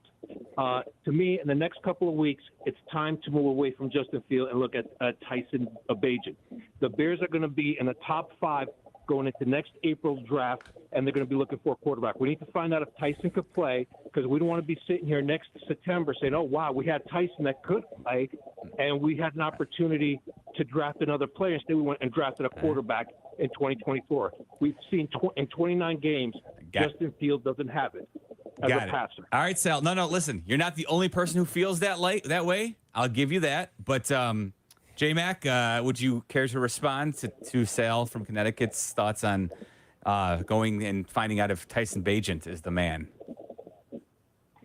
Yeah, I mean, you bring up an interesting point. I mean, we do have a good enough sample size from Justin to see what he can do. Obviously, you got to look at some of those games. It was in a different system under Matt Nagy his first couple of games, and this second year in Getsy's system. I still think the jury's still out. I think there's a lot of football left and still a lot of evaluation to be done. I think Ryan Poles will attest to the same thing if asked that question. I am intrigued by Tyson Bagent just because we had a small sample size of what he can do in the preseason, which landed him on this roster. Yes, but I still think there still needs to be seen from Justin. I think it's not all Justin as well. I think you got to go back and look at quarterback coaches, your job to develop Justin. Offensive coordinator, your job to put him in situations to make plays. Yes, you surrounded him with the pieces, but are you calling the right plays to make sure that he's successful, setting him up for success and not failure? So, I think you do bring up a good point with Tyson, but I still think the jury's still out on Justin. Listen, I'm not sitting here listening to Tyson Bagent talk for the next 16 weeks. Like, no, Tyson Bagent will not get in the game. He's not even on the active roster. Nathan Peterman is the backup quarterback. We got to see what we need in Tyson Bagent. If Justin Fields doesn't work out, we're looking at Shedeur Sanders or Caleb Williams. We're not looking at Tyson Bagent, guys. Jesus. So is this really what we're doing week 2 into the season? It's time to put in Tyson Bagent. We got to stop this. This is what we do every time there's a quarterback. Oh, what's the backup doing this week? What's the backup to the backup doing this week? Tyson Bagent. Come on, guys. I was wondering when the Shedeur Sanders. Why is Tyson the emergency quarterback? He beat out Nathan Peterman fair and square in preseason. I think there's. Listen, Tom. Tyson Bagent, or Sal, whichever it is. Well, yeah, thank you. Yeah. Sal. Tom, Sal, Tom. So, J-Mac's right. Like, I think we're all intrigued by Tyson Bagent. The Bears are not going to let the season get away from them without understanding. If they're in a position 10, 11, 12 weeks into the season where it's apparent that they're going to have a top 5 pick, and don't forget they've got the Panthers pick as well. Yeah. So if they're sitting in that position, I promise you they will get a good look, a good handle on what Tyson Bagent is. And they're not going to allow him, though, to be the reason why they pass on a potential franchise quarterback. Yeah. But they'll take a look. If it gets you're not going to do it at week 2. Yeah. You're not going to sit here. That would say we give up. We don't care. We screwed up the entire offseason. Like it's not a. I'm not sitting here listening to put in Tyson Bagent for the next. I'll give you 14 weeks. If we get 14 weeks into the season and it looks like this, all right, then we can talk Tyson Bagent. Realistically, the question that I'm asking is what happened to the Justin Fields that we had last season? Because this ain't him. The Justin Fields we had last season had no problems getting. You know what it feels like, and I've referenced this a couple of times. What we're seeing on the field feels like when Michael Vick wanted to prove that he could pass the football. Now, of course, he could go out there and do it a lot better, but they end up losing that game. But he proved, hey, I can go out there and be a 300-yard passer. Now we got Justin Fields. Yeah, he's passing over 200 yards, I believe, in both games this season, right? Oh, he's throwing the football. We see him 6 for 6 getting the ball downfield. But he's trying so hard to stay in the pocket that he's the moments last year where instincts took over and he was down the field being electric. We're not seeing that at all in these first 2 games. That Justin Fields could have won you both of these games that we're seeing right now. And that Justin Fields doesn't exist now because there's that second guess of I need to get the ball out of my hands and throw this, not I need to go out there and just do whatever I can do to make a play. That's what I want to figure out heading into week 3. Not if Tyson flipping Bagent can play. I don't care about, like, shout out to him. Great story, great preseason story. But at the end of the day, he's not going to be the guy that comes in. He's not Brock Purdy, guys. Well, you're not seeing that Justin Fields because those play calls aren't being called. You're not seeing the design quarterback runs being called. You're not seeing a lot of boot play action plays being called. Today we saw a little read zone where, he was able to read the DN and keep the ball if he needed to or hand that ball off inside. But that was the offense last year. That was the entire offense last year, similar to the one that he ran at Ohio State. So that's why we're not seeing that Justin Fields, because we're seeing, right, an offensive coordinator call plays that's having Justin stay in the pocket, trying to make him a pocket passer, and that's not what he is.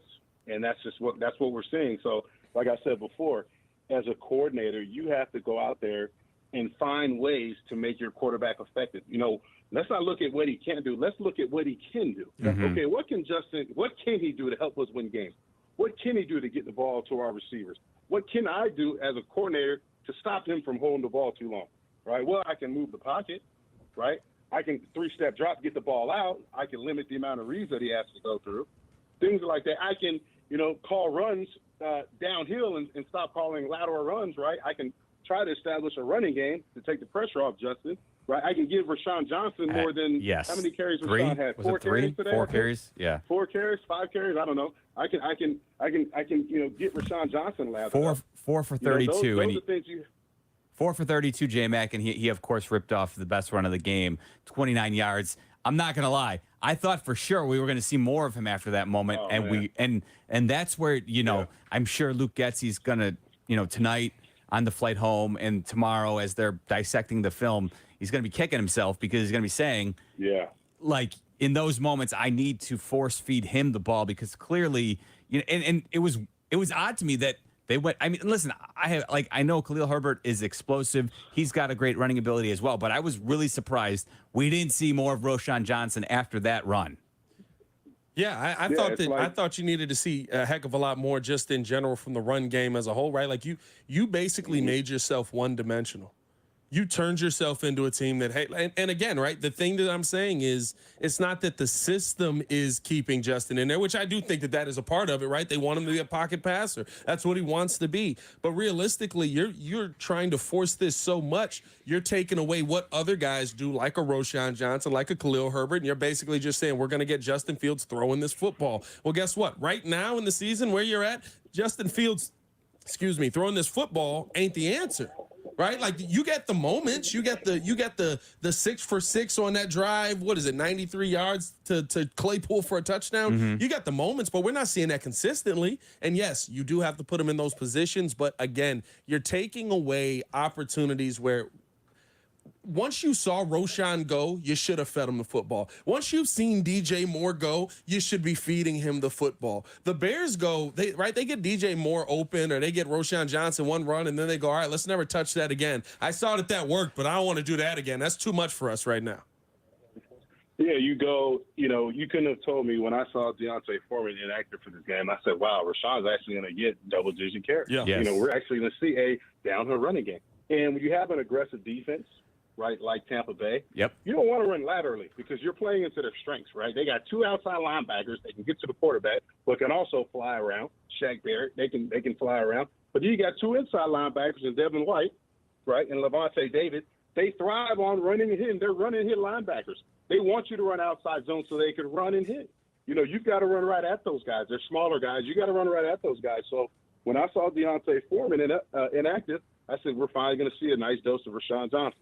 And it's like when you go to that great steak restaurant and you're all ready to order a nice steak and you can't wait till they bring that steak out and then they bring you out tacos. And no offense to tacos, but I came here for steak. When Deontay Foreman's inactive, you came here to see Roschon Johnson get 10-plus carries. Let's go right at this defense.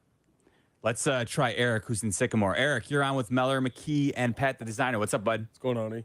Hey, how you guys doing? What's happening, man? I'm just tired why we can't get a coach that cannot not throw a freaking flat when we need 9 yards on third down.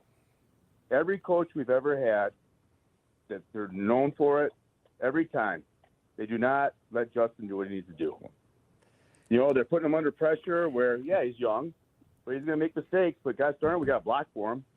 We need to have an offensive coordinator that can read the defenses, not only alone Justin, but If I'm not mistaken, wasn't the play where DJ Moore finally looked at Justin Fields and just put up both hands, a pass to the flat that Justin should have thrown to him? There were a couple times DJ Moore was throwing up his hand asking for the ball. So, there's lots. J-Mac, you could share with us what you saw from the field, but there are plenty of opportunities. Listen, the coaching staff, certainly they need to help him out. And you're right, they need to utilize what he does well. But I also think there's probably some frustration there too, because they're saying, hey man, we've seen you rip this ball and you've thrown it accurately at times in this very game. So you need to also be more willing to let it fly, right? I think both parties here have some culpability. Yeah, it's one of those situations now where if you're the Bears heading into this Kansas City week, you got to figure out what it is between the ears of Justin Fields that tells him not to deliver that football. Yeah, I get it, right? And we'll look at the All-22 and see what it's going to be. And there's going to be, of course, there's going to be times where there's going to be open players. There's going to be open players. There's also going to be pressures where maybe we didn't see it on the TV. There's also going to be, right? There's going to be stuff that, of course, you didn't see on the TV broadcast. But the one thing that I saw clearly was at least 3 times DJ Moore look at Justin Fields with his hands up, basically just going, how'd you just miss me? Yeah. We hit this all training camp. And J-Mac can attest to this, right? The number one thing that was preached to us was the DJ Moore deep shot down the sideline. We haven't seen one of those. We haven't seen one of those. We saw it consistently in training camp. We saw that ball falling in, floating in perfectly. We haven't seen one of those to this point. And right? Like yes, there is going to be issues with protection and timing and all that, but I thought in this game there were multiple times where you see DJ Moore, the guy who's supposed to be the number one, who him and Justin are best friends, looking down the sideline just going, hey, how the heck did you just miss me on that one, bud? You can't have those moments when you have a game like you had today. That's the voice of Pat the Designer. I'm Jeff Meller. We've got Jason McKee in Tampa Bay, fresh off of the broadcast on the sidelines of the Bears-Bucks game. We're talking about a Bears loss with you, and we actually did, though, I think, get a nice bounce back from a player who was sent a clear message. We'll share that with you coming up next here on ESPN 1000. The new home of the Chicago Bears.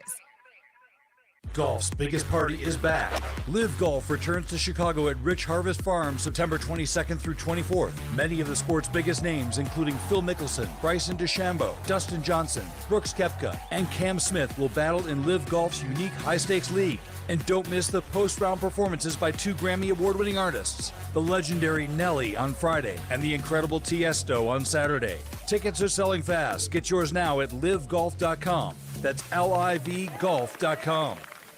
While the warm weather has you feeling like new, get old with a money market account from Old National Bank and earn a 5.00% annual percentage yield. Whether you're saving up for something big or just for a rainy day, Old National is here for you. Earn 5.00% APY with our limited time 12-month introductory money market offer. To earn the promotional rate, account must be funded with a minimum of $10,000 not on deposit at Old National as of April 14th, 2023. Learn more at oldnational.com or visit a local banking center today. Offer not available online. Member FDIC. Old National Bank. Get old. Hey, honey, how was work? Wait a minute. Did you get Fry the Coop without me? Well, sorry. You got Fry the Coop without me? You little stinker. Sorry. You know that Fry the Coop is my favorite. I love those spicy honey butter chicken sandwiches. And you didn't call me. Sorry. Well, that's it. Back in the car for you. You're going to get me Fry the Coop. Yes. Not sorry. I'm getting Fry the Coop again. Fry the Coop, now with 8 locations. Making it to the show requires skill, dedication, and years of hard work. But at ETI School of Skilled Trades, you can go pro in as little as 7 months. Whether you're looking for a career in welding or HVAC, at ETI, you'll get hands-on training to master the skills employers are looking for fast. Financial aid is available for those who qualify. This is your call-up. Visit eticampus.edu or call 888-830-7678 to learn more. ETI, it's your future. Own it.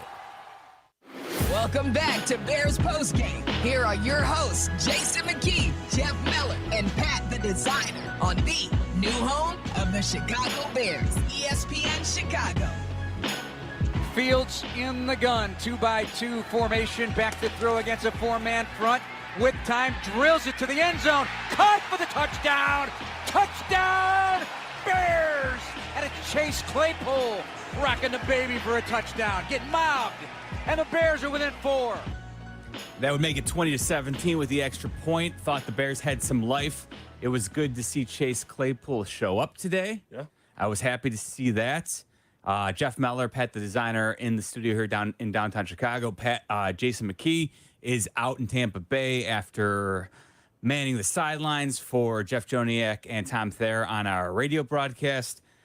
All right, J-Mac, I'm not sure if you heard this, but anybody who was watching at home probably caught this. Jay Glazer had a pregame report on Fox in regards to Chase Claypool. You know, Justin Fields over there struggling for the Bears last week, and one of the reasons why is their wide receiver Chase Claypool. Remember, the Bears trying to load him up with weapons, and DJ Morrison, tight ends, Chase Claypool. They traded away the 33rd pick of the draft for where they were not happy with his effort last week. You see him miss on blocking assignments. It was really bad after the game, so much so he went upstairs and apologized to the GM, Ryan Poles, apologized to the head coach, other coaches, other players as well. So he is active today. They expect him to have his normal role, but they put him on notice. If you have this kind of effort again, you will then be deactivated and possibly even shipped out of town again. So that was the message Jay Glazer reported on the Fox pregame show, J-Mac. And, I mean, from my view, there was a clear effort from Chase Claypool today, and he was definitely better than I think it might have been his best game as a member of the Bears. Yeah, he played hard. He really did. And, you know, I know he only had 3 catches, but there was a lot of contested catches that he showed a lot of effort in making. He took some shots on them contested catches as well. But, you know, he did a fair job in blocking out on the perimeter. I have to go back and really dive into the all-22. I will say assessment of that. I can't. You're right. I can't give you every, but there were a couple times you clearly saw he was giving effort. So I'll give him credit, which seemed like last week we didn't have any of that. I think the part that still irritates you about Claypool, even though he did play better, I like what I saw out of him today more than I saw last week, which was basically nothing, right? But realistically, there's still a couple of plays where you just leave yourself scratching your head going, hey, he's 6'4", 240, right? Like wow. I didn't misdiagnose it. I swear, every time I see him do something that like that ball that wasn't an interception that could have been a pick, that's a 50-50 ball. That's the moment where I'm like, hey, you're the biggest dude on the field. Maybe. Go move your guy out of the way. I'll quibble with that a little bit because I think Justin was a little late in delivering the ball. And I'll say this. Yeah, he was late on that. That's the one, too, where like if he recognized that and gets it out quicker, maybe Chase Claypool has a chance to make the play. And at least he kept fighting through it, and eventually he was the reason his hand getting in there was the reason it wasn't an INT when all was said and done. Yeah, those are the moments where you get the question marks on him, though, right? Like he's huge, but he doesn't play up to his size. Agree to disagree on that one, but there's been plenty of other instances where I think even after that, though, right, the one that ends up being ends up turning into a pick there, right, where it just hits him in the hands. It's like, hey, bud, you got to bring that in, right? Like there's still those moments. Was he better today? Yes. Was it what I thought we were getting from Chase Claypool? No. Certainly. Listen, I don't think anybody will go back and ever say, boy, he's got a long way to go before anyone will ever say we're happy that the Bears gave up the 32nd overall pick for him. But at least it was nice to see him respond after what happened last week was absolutely unacceptable at the very least.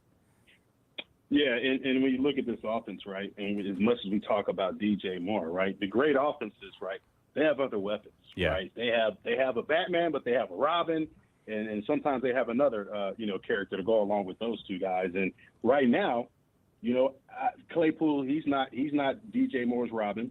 Cole Kmet, he's not another guy that you're going to really say, you know what, here's a guy that we can count on to go out there and be a tight end that's going to give us 80 yards receiving. I don't think he's that guy. Nope. And Darnell Mooney, he was out of this game early as well. He's a guy that you were hoping to be another guy that you can, be a piece of this offense who hasn't really been there just because of injury and the limited amount of opportunities he's had. So defensively, when you're a defensive coordinator, you're game playing against the Chicago Bears. There's nobody on this team that strikes fear in me, right? Except for DJ Moore. And I say, hey, if I take away DJ Moore, then I've got the Bears because they've already shown me that they're not going to run the ball. Yeah. Right. They're going to run east and west. Right. They're not going to run the ball. They don't really check the ball down to the backs that much. They don't even get the backs out of the backfield and try to create one-on-one matchups against linebackers so far this season. So I look at it like this: if I take away DJ Moore, I play zone or I can bring pressure. They're not going to hold up the protection consistently. I can get to Justin Fields, and we can force them into making mistakes. Let's check in with Alex, who's in Buffalo Grove. Hey, Alex, you're on the post-game show. Hey, guys. Happy Groundhog Day. Is that Sonny? Week 1 starts next week versus Kansas City. Oh, man. Is that Sonny and Cher playing in the background, Alex? You gotta laugh and stop from crying sometimes. Yeah. What do you got? What's up, Alex? I just want to touch on those last two calls that came in. First, I wanted to say the DJ Moore one. We watched DJ Moore on the sidelines in week 1. He's like, why is anyone expecting anything else? And we saw that again today with his hands up that, he's been practicing with Justin now for, 6 months. And he knows what Justin is at this point. And Justin's just not going to necessarily see those passes. And to kind of caveat that back to the other caller right before that, I don't want to see Justin be that player he was last year. If Justin can't figure out how to be a pocket passer, I want him to keep doing it every week. I'd rather have him have 4 interceptions a week because he's trying to build up confidence in throwing the ball. But I don't want him to be this running quarterback that keeps us in these games that we really shouldn't be in. I want to either move on or move forward with Justin, not somewhere in between. No, listen, I think that's a reasonable take, is that you kind of want to know what he is. Bears fans are hoping that he's the guy. We're all hoping that he's the franchise quarterback, right? And it's days like today that are, and last week as well, that just leave you frustrated because, yes, I think J-Mac, Pat, I think the front office wants to know, they can't go through, another season next year and not know definitively if he's the guy that they're going to continue to build around. I just want to know can he consistently win games? And that's the thing that he hasn't done here. That's like realistically, right? I understand that we have this idea of what we want the perfect quarterback to be here in Chicago, but if I got a quarterback that is an elite runner and can be pretty good with his arm, I'm okay if we're winning football games. If I got a quarterback that's a statue back there and he can't run a lick, but we're winning games, I'm okay with that quarterback. If I got a quarterback that's literally Lamar Jackson rookie year, just running for his life, but finding his way into the end zone, finding a way to get wins, I'm okay if he's winning football games. The problem with the Chicago Bears right now is we got question marks on Justin Fields, and we're not winning football games. Yeah. And it seems like the team is at least invested in the team to the point where it's like, hey, we should probably win some of these games. As much as we can point fingers at all these different things today, I still feel like the Bears should have won this football game because of the weaponry that you went out there and got. Of course, injuries play into it. Darnell Mooney going out, secondary, all the injuries they have, but they scored 27 points, and the offense gave them 7 of them. That's the opportunities were there to win this game. I think that's right. And J-Mac, to go back to your point about Cole Kmet, man, it's so frustrating. He has that ball in his hands. He doesn't secure it. He doesn't pull it in. Listen, and I know it's a tough play, but it's like when you've invested the big money in a player like Cole Kmet, you want to see him pull it in and don't allow yourself to let it be knocked out. It's like little things like that too, which hurt Justin as well, because you know what? That's a first down that's there for the taking. Yeah. And that helps him build the confidence too, right? In those situations. So all in all, the whole team, everybody can hang an L on this one because there's lots of blame to go around. Yeah. And I think moving forward, right, we talk about, is Justin the quarterback? Do we need to draft a quarterback? I mean, I'm still wondering, and my question would be, what is our identity as an offense? Yep. What is our offense? Like, what type of offense are we trying to run? Because that's going to dictate what type of quarterback we're looking for. And I really don't know what the offense's identity is. We talked, I guess he talked about, this was back in camp, we're a physical offense. Well, we don't run the ball in between the tackles. If we're a physical offense, well, why is everything east and west? If we're a physical the offense, 6'1" running back wasn't on the wasn't active today. Well, and then you get back. I mean, and it's right now I just don't think that Getsy really knows what their identity is, and that's fine. It's still early, but if we can say, hey, we want Caleb Williams, we want Drake May from North Carolina, but we don't know what our offense is. So if you know there's a quarterback that you want, you better have an offense that fits that quarterback skill set, right? Look at the Ravens. They know they wanted Lamar Jackson, right? And they made an offense that's predicated on his skill set, and that's why he's successful. But is our offense right now predicated on Justin's skill set? And I don't think it is. And at the same time, if we're trying to force an offense on Justin based upon skill sets that he doesn't have, right? Being a pocket passer. Well, then we're doing an injustice to this entire team because we're going to get the same results each and every week. It's a great point. And don't omit Shedeur Sanders. Pat will come after you there, J-Mac. Hey. I'm Jeff Meller, along with Pat the designer. Jason McKee is in Tampa Bay after being on the sidelines for our Bears radio coverage. This is the post-game show. We're taking your calls here on ESPN 1000. ESPN Chicago. What's up? It's Tyler Rocky. The NFL season is here, and now's the time to get incredible offers from FanDuel, America's #1 sportsbook, because right now new customers can bet $5 and get $200 in bonus bets guaranteed. Plus, all customers who bet $5 will get $100 off NFL Sunday Ticket from YouTube and YouTube TV. Now's the best time to join FanDuel. The app is super easy to use, and you can bet on everything from spreads to player props and so much more. So visit FanDuel.com/Tyler and kick off the NFL season with an offer you won't want to miss.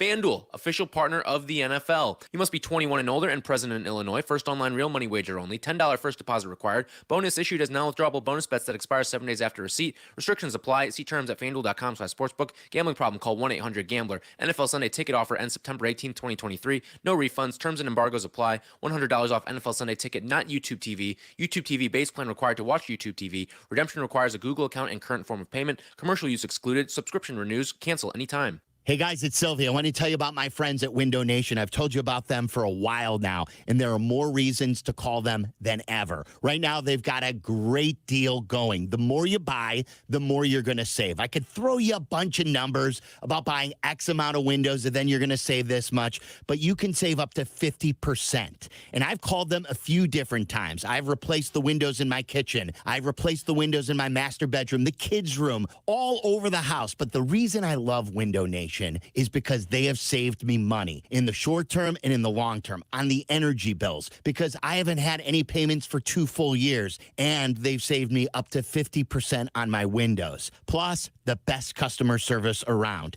They're never going to upsell you. So yes, you're going to save more on the deals that they have, but if you don't need to buy more, they're not going to force you to buy more. They're going to tell you what you need and what you don't need. 866-90-NATION, 866-90-NATION, or go to windownation.com. Here comes on the new home of the Bears, ESPN Chicago. More Bears postgame is coming up. WMVP, WSHE HD2, Chicago. Postgame continues now on the new home of the Bears, ESPN Chicago. Here are your hosts, Jason McKee, Jeff Meller, and Pat the Designer. Bears dropped their second straight to open the 2023 season. They fall to the Buccaneers 27-17 in Tampa Bay.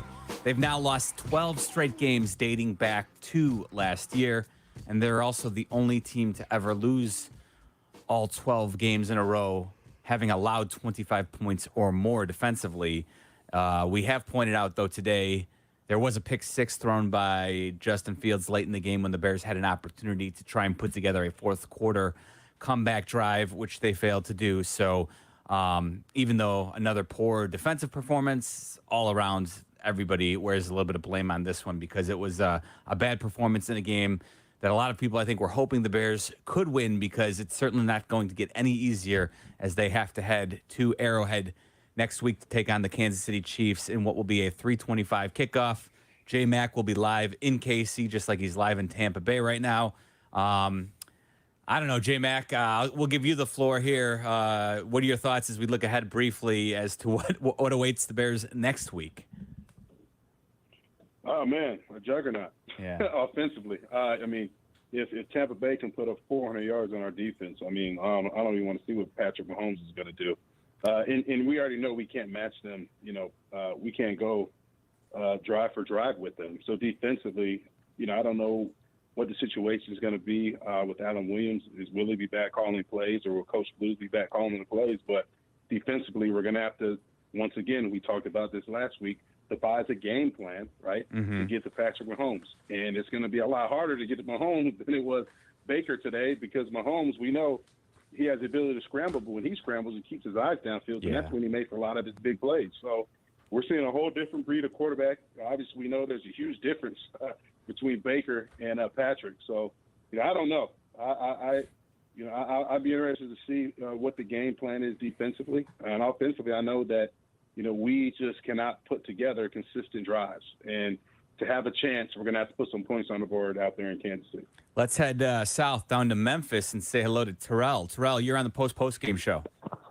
Hey, what's up, you guys? What's Thanks happening, for taking my call, man. Oh, my goodness. It seems like it's a repeat. I didn't think last year that even though we were going to get the number one pick or whatever, I thought that somebody would step up and make a play like, no, not while I'm on this squad. And that didn't happen. And it seems like this is going on again.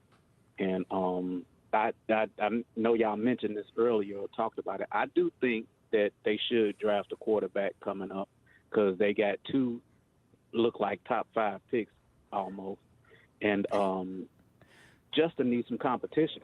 He got the 4th year and the 5th year option maybe. So, you know, it's not like push Justin out the door. But, I mean, as a team going for playoffs or championship, because it looks like we're putting together nice little pieces to create a group that can contend. You know, it's probably cool to do something like that. I just wanted to know, what do you guys think with the rest of the, you know, season? Like, how you guys did the prognostications, 10-7, 9-8. What do you think is going to happen with everything that's going on so far, first 2 weeks? All right, thanks. And I appreciate it. Thanks for the call, Terrell. We appreciate it. And you got no 10-7 over here. I don't know what you guys projected. I was not Mr. 10-7.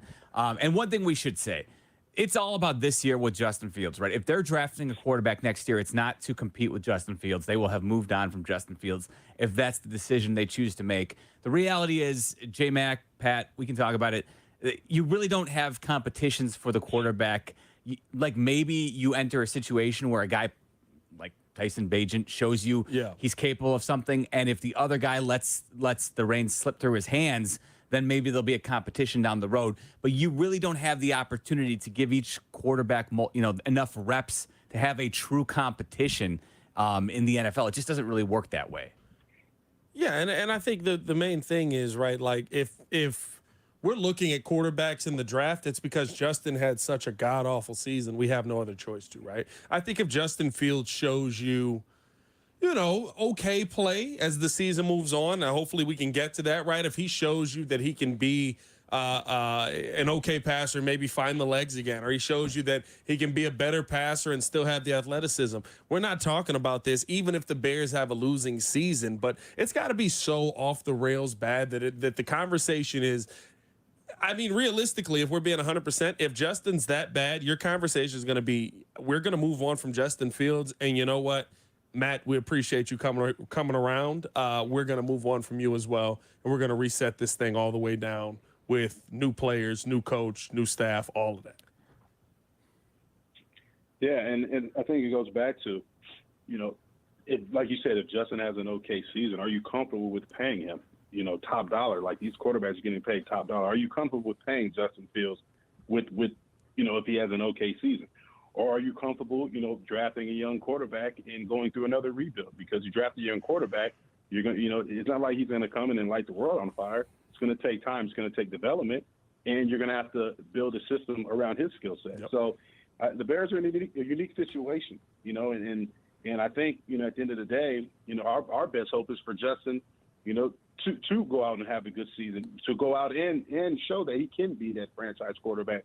Because if not, we're going to be set back even further, in my opinion. That's the key. Right now, they're set up. Ryan Poles, what they did, they're set up with 2 first-round picks next year, and hopefully one of them, hopefully the Panthers pick will be very high. Hopefully the Bears can right where they're at right now going forward and start to put some wins on the board, and so that their pick is not all that high. But the reality is you're definitely better served if you can utilize those 2 first-round picks and surround Justin Fields with some more talent, whether it be a wide receiver or it be an elite-level pass rusher on the, who can actually get to the quarterback with some consistent pressure.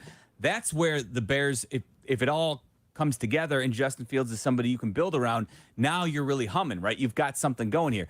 If like J-Mac just said, if you have to go back to the drawing board and you have to package those 2 picks together to move up to draft a quarterback, well, you're starting from scratch almost, right? Like DJ Moore is nice, but DJ Moore is not going to be super excited about having to play with a rookie quarterback next season if that's the case, right? And so, yes, like they're really trying to hope and pray that they surrounded him with enough talent this year where he proves to them that, yes, Justin Fields moving forward is the guy. I think the weird thing, too, is, right, the NFL is such a week-to-week thing, right? Our emotions right now are so tied because we're fresh off of this loss. We're fresh off of the Packers loss, and we're very, very irritated by how this Bears team realistically has come out and start the season. But if you can find a way to go into Kansas City and beat a Kansas City team, and let's be honest, in 2 games this season have not looked good, right? We're not sitting here talking about elite Pat Mahomes play in the first 2 weeks.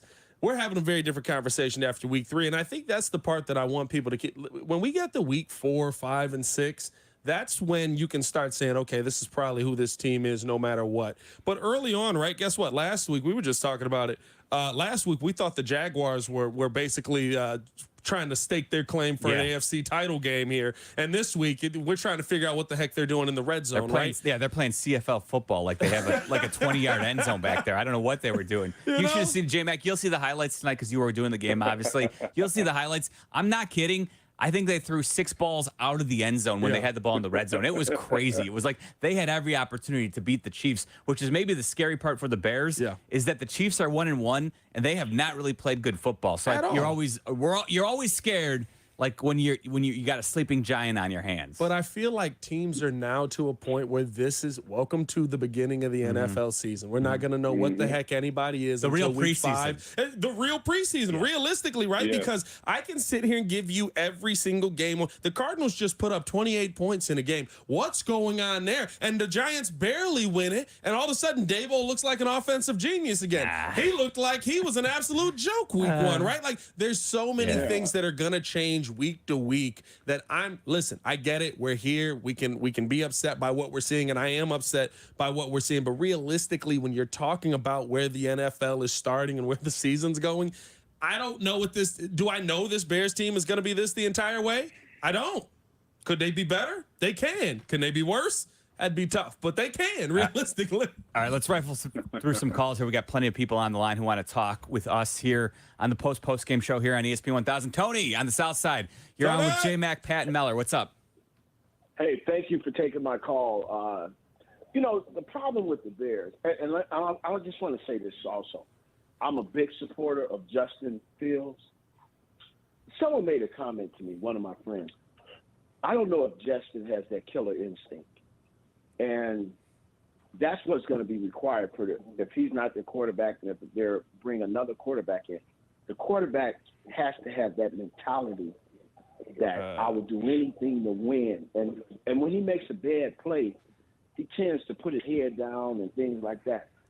See, I think, Tony, I think that's a confidence thing, and I'll let J-Mac and Pat talk because they've spent a lot of time up at Hallis Hall. I know J-Mac knows Justin pretty well. I think that's actually one thing you don't have to worry about with Justin Fields. Like, he does have that competitive streak and that killer mentality, at least to me, it appears, J-Mac.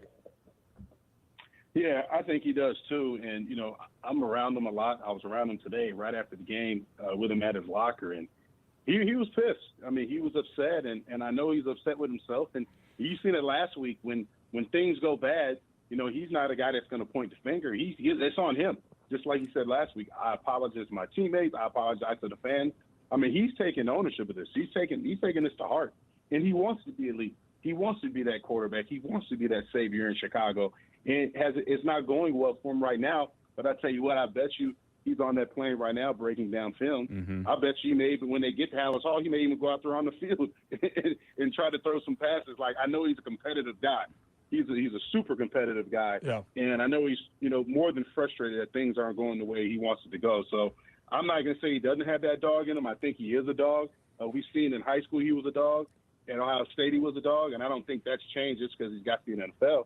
I just think he's just not, right now, he's just not living up to the expectations. I think to Tony's point, though, right, and J-Mac, you can speak to this. Realistically, right, the NFL's full of dogs. You don't get to the NFL if you're not a dog.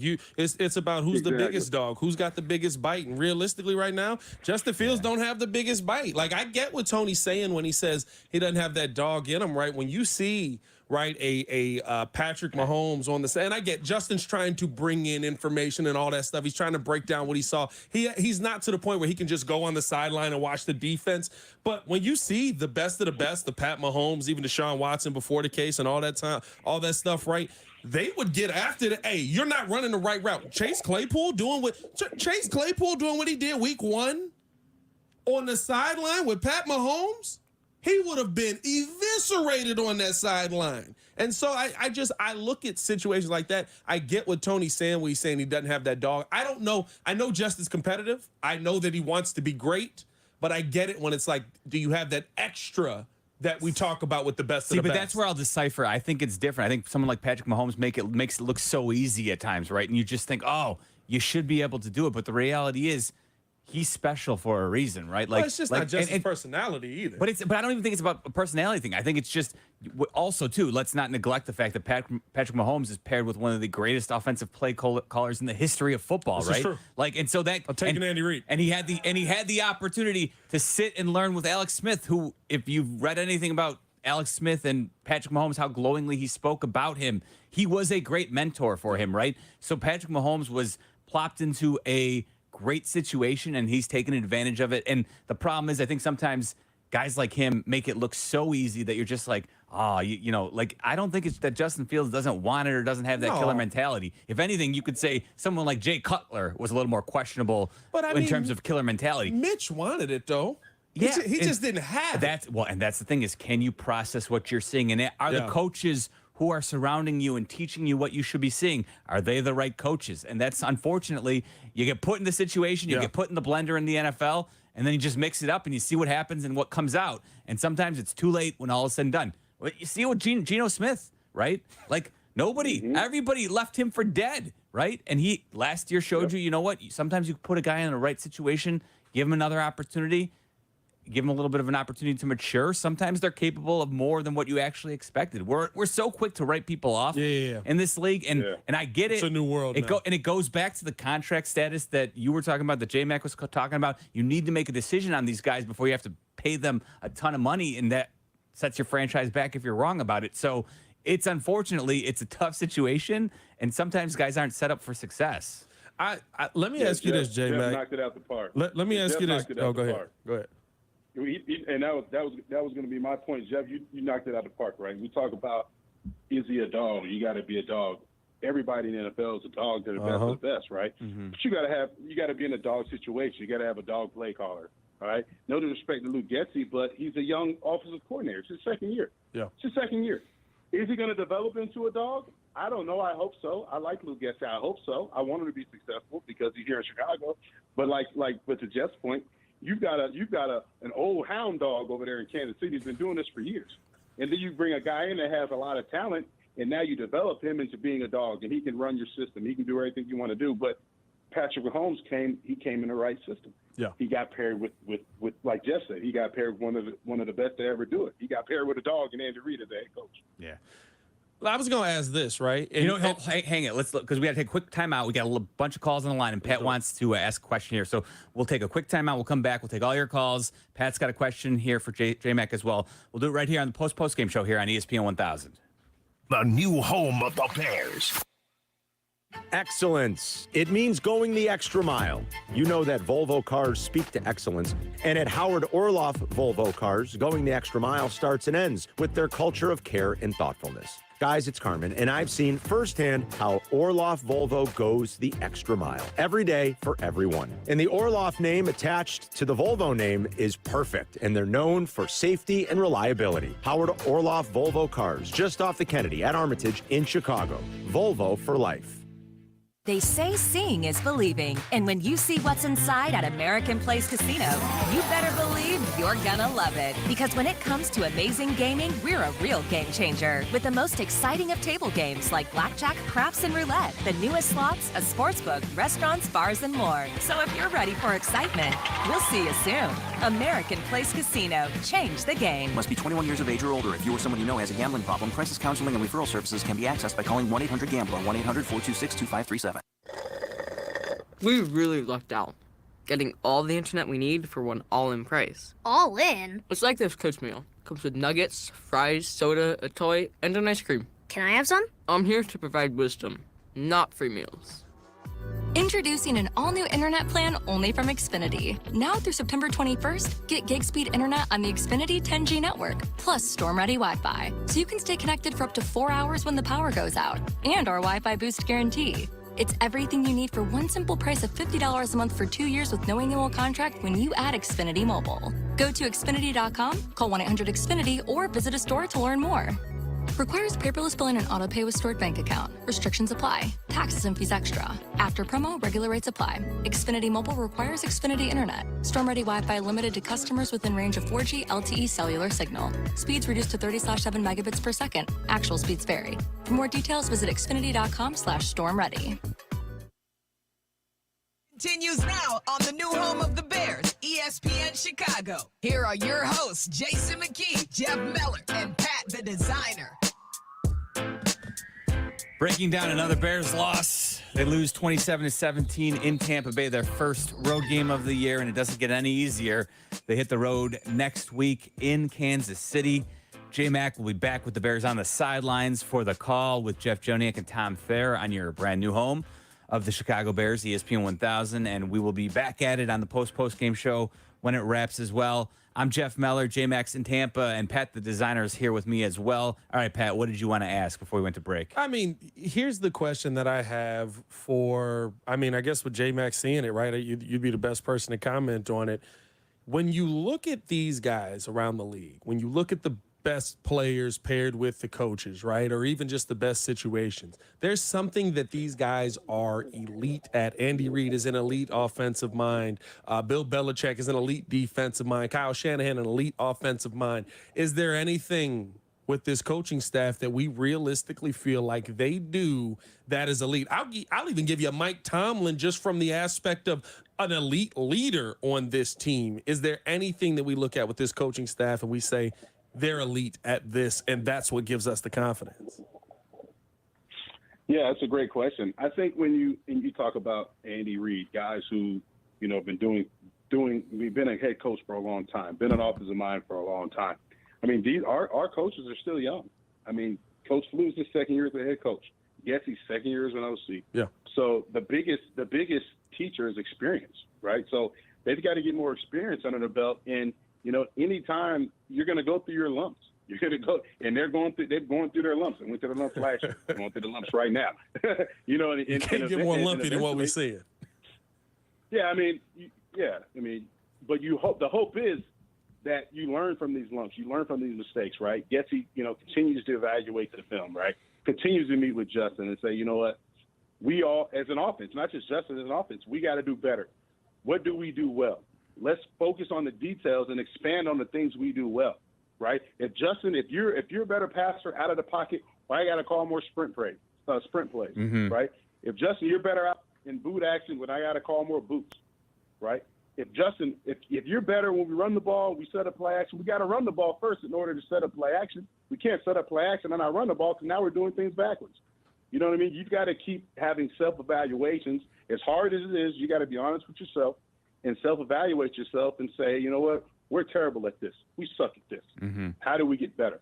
Because right now, it's not about pointing fingers. It's not about feeling sorry for yourself. It's about finding solutions and putting a better product on the field, first and foremost. But you got to go out there and play better. And that's the reality of the NFL. Because at the end of the day, if you keep going out there and putting the same product out there on the field, then ain't nobody going to be here. Justin, Coach Flus, Getsy, ain't nobody going to be there. Ryan Poles, they're all. Then you're going to have another rebuild. But you can't go out there and keep having, the same results and not getting better. And I think that's why, right, like even seeing the defense today, I felt better about it. I don't know if the defense was that much better. 20 points is nice, but it was different. It was very different from week one where it's just like, yeah, let him sit back there and get as much time as he can and throw it down the field. And, oh, my God, Jordan Love looks elite versus us. Baker Mayfield still looks pretty good versus us, but at least there was people around him. And to J-Mac's point about them being young coaches, I wonder if they're going to have a come-to-Jesus moment here pretty quickly because looking back, Justin Fields last season had 2 games where he threw over 200 yards, right? If they're going to be successful, they're going to have to call more run plays and do what J-Mac's asking for, right? Because that's how they're going to win football games. If Justin Fields is going to develop as some elite-level passer, that's going to take some time. It's not going to be here next week. Go back to the drawing board, find a game plan that gives you an opportunity at success because it's not going to be easy next week against the Kansas City Chiefs, the defending Super Bowl champions. Let's try Frank, who's in Melrose Park. Frank, what's up, man? Hi, guys. Really enjoying the show today, but you guys are a little too young. I'm 73. The old Sinatra song, same old song and dance. Same old blah, blah, blah, blah. Let me tell you something, okay? I want to know, I know you guys got to be optimistic. It's only week 2. You tell me what are going to pull 5 wins out of this season. I'd like to know that. And if you could tell me, then that'll be great. I want to listen to your comment, and I love your show, guys. Thanks, Frank, I can tell you anything you want to hear. Realistically, they got to go out there and do it. You know what I mean? I think here's the thing in J-Mac, right? Like, they'll start to win games when they start to buy into the 2 things that they're lead at, and that's DJ Moore and Justin Fields' legs. And for some reason, to start this season off, they haven't bought into either of them. I can give you 4, Frank. 4 I feel pretty good about. and then there's gonna be a lot of coin flips for another 4 or 5 of them where I'm hoping. telling you. Not gonna lie, Frank, but you got me. yeah, like they need Frank to has you looking at the schedule. I know, me too. They're going to have to look better over the next couple of weeks. But that's the thing about the NFL is, you make some adjustments from time to time, and all of a sudden you look like a completely different team. So it's possible. But yes, what happened this week was disappointing because, like Pat said, this one felt winnable today, and they kind of let it slip through their fingers. And it's not going to be easy the next few weeks. But hey, you catch a team at home on a short week like you do in week 5 when the Commanders come to town on a Thursday. That's a game where, hey, you might say right now, oh, Washington will beat them. You never know. The NFL's funny like that. Let's continue to take calls because we've got plenty on the line here. Let's try Chase, who's on the south side. Chase, what's going on, bud? Chase? Yo, What hey, up, man? fellas, what's going on? What's happening? You tell us. Hey, Chase. Oh, man, just same old, man. But, yeah, so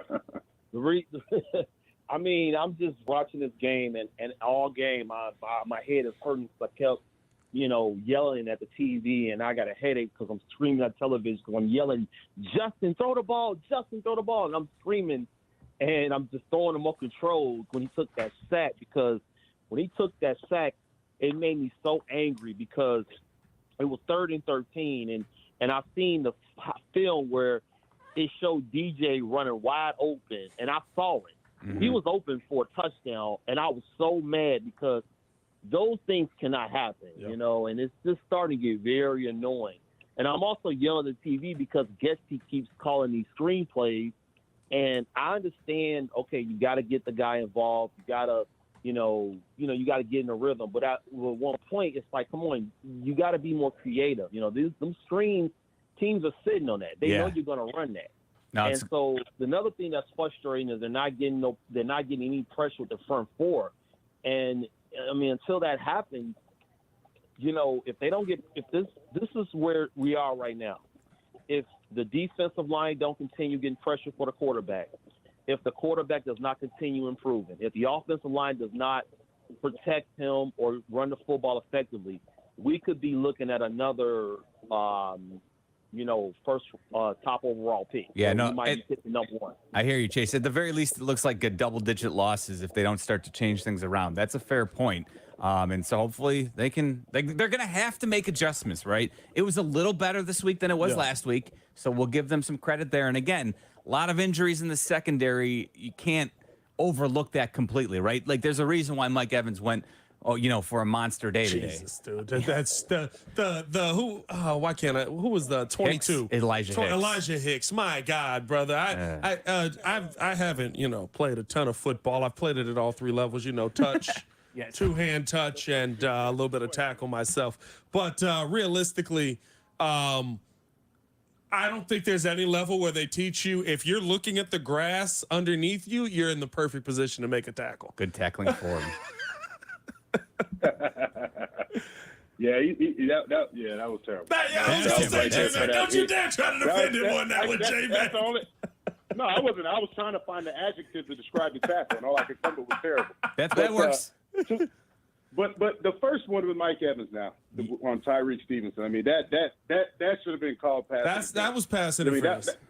True. But let's also point out Baker Mayfield missed a wide open Chris Godwin in the end zone that resulted in that. It was the early drive too. So like the Bears did have some opportunities there where they were given some stuff too. So and honestly, I don't ever expect the NFL referees to call pass interference offensively anymore. If they do, even though they could, if they do, I'm always surprised when they do. Yeah. The NFL just doesn't want to call it, J-Mac. It sucks, but it's the reality of the world we're living in this NFL, where they want the offense to go ahead and put up tons of points, right? It's just, it sucks if you're a defender, but sometimes there's just nothing you can do. It's the reality of the NFL we're living in. Yeah, they want it to be high-scoring games. Listen, I think that's what frustrates Bears fans so much more as well, right? Like we're seeing worse, or teams that in our minds are worse, or quarterbacks in our minds that are worse, go out there and have much better passing days than we can find a way to muster. Daniel Jones, I don't even know what his ending yardage was.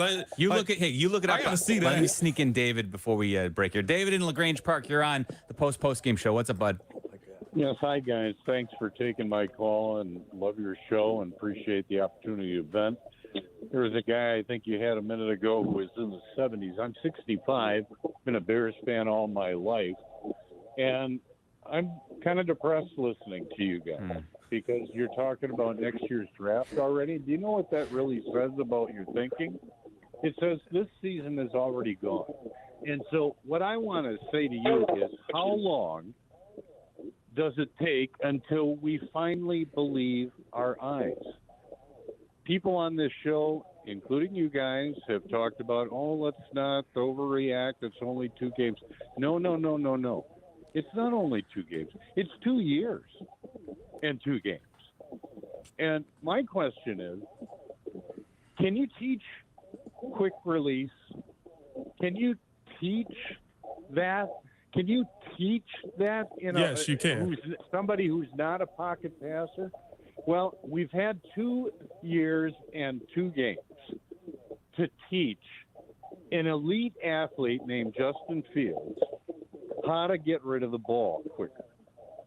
The reason people are complaining about the play calling, Luke Getsy, is because he doesn't trust his quarterback. I will say to that. go back in the pocket and make a pass. I do agree with David on that because I think that the play calling absolutely speaks to I don't believe that Justin Fields is where I said he's at yet.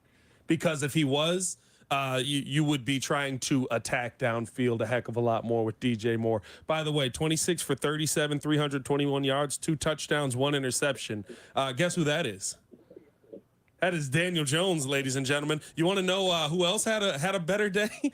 21 for 31, 228, 1 touchdown. That's Joshua Dobbs, ladies and gentlemen. You got to get the ball downfield. At a certain point, we can't sit here and just be like, well, it's because of this and that, and this is the reason, and they do.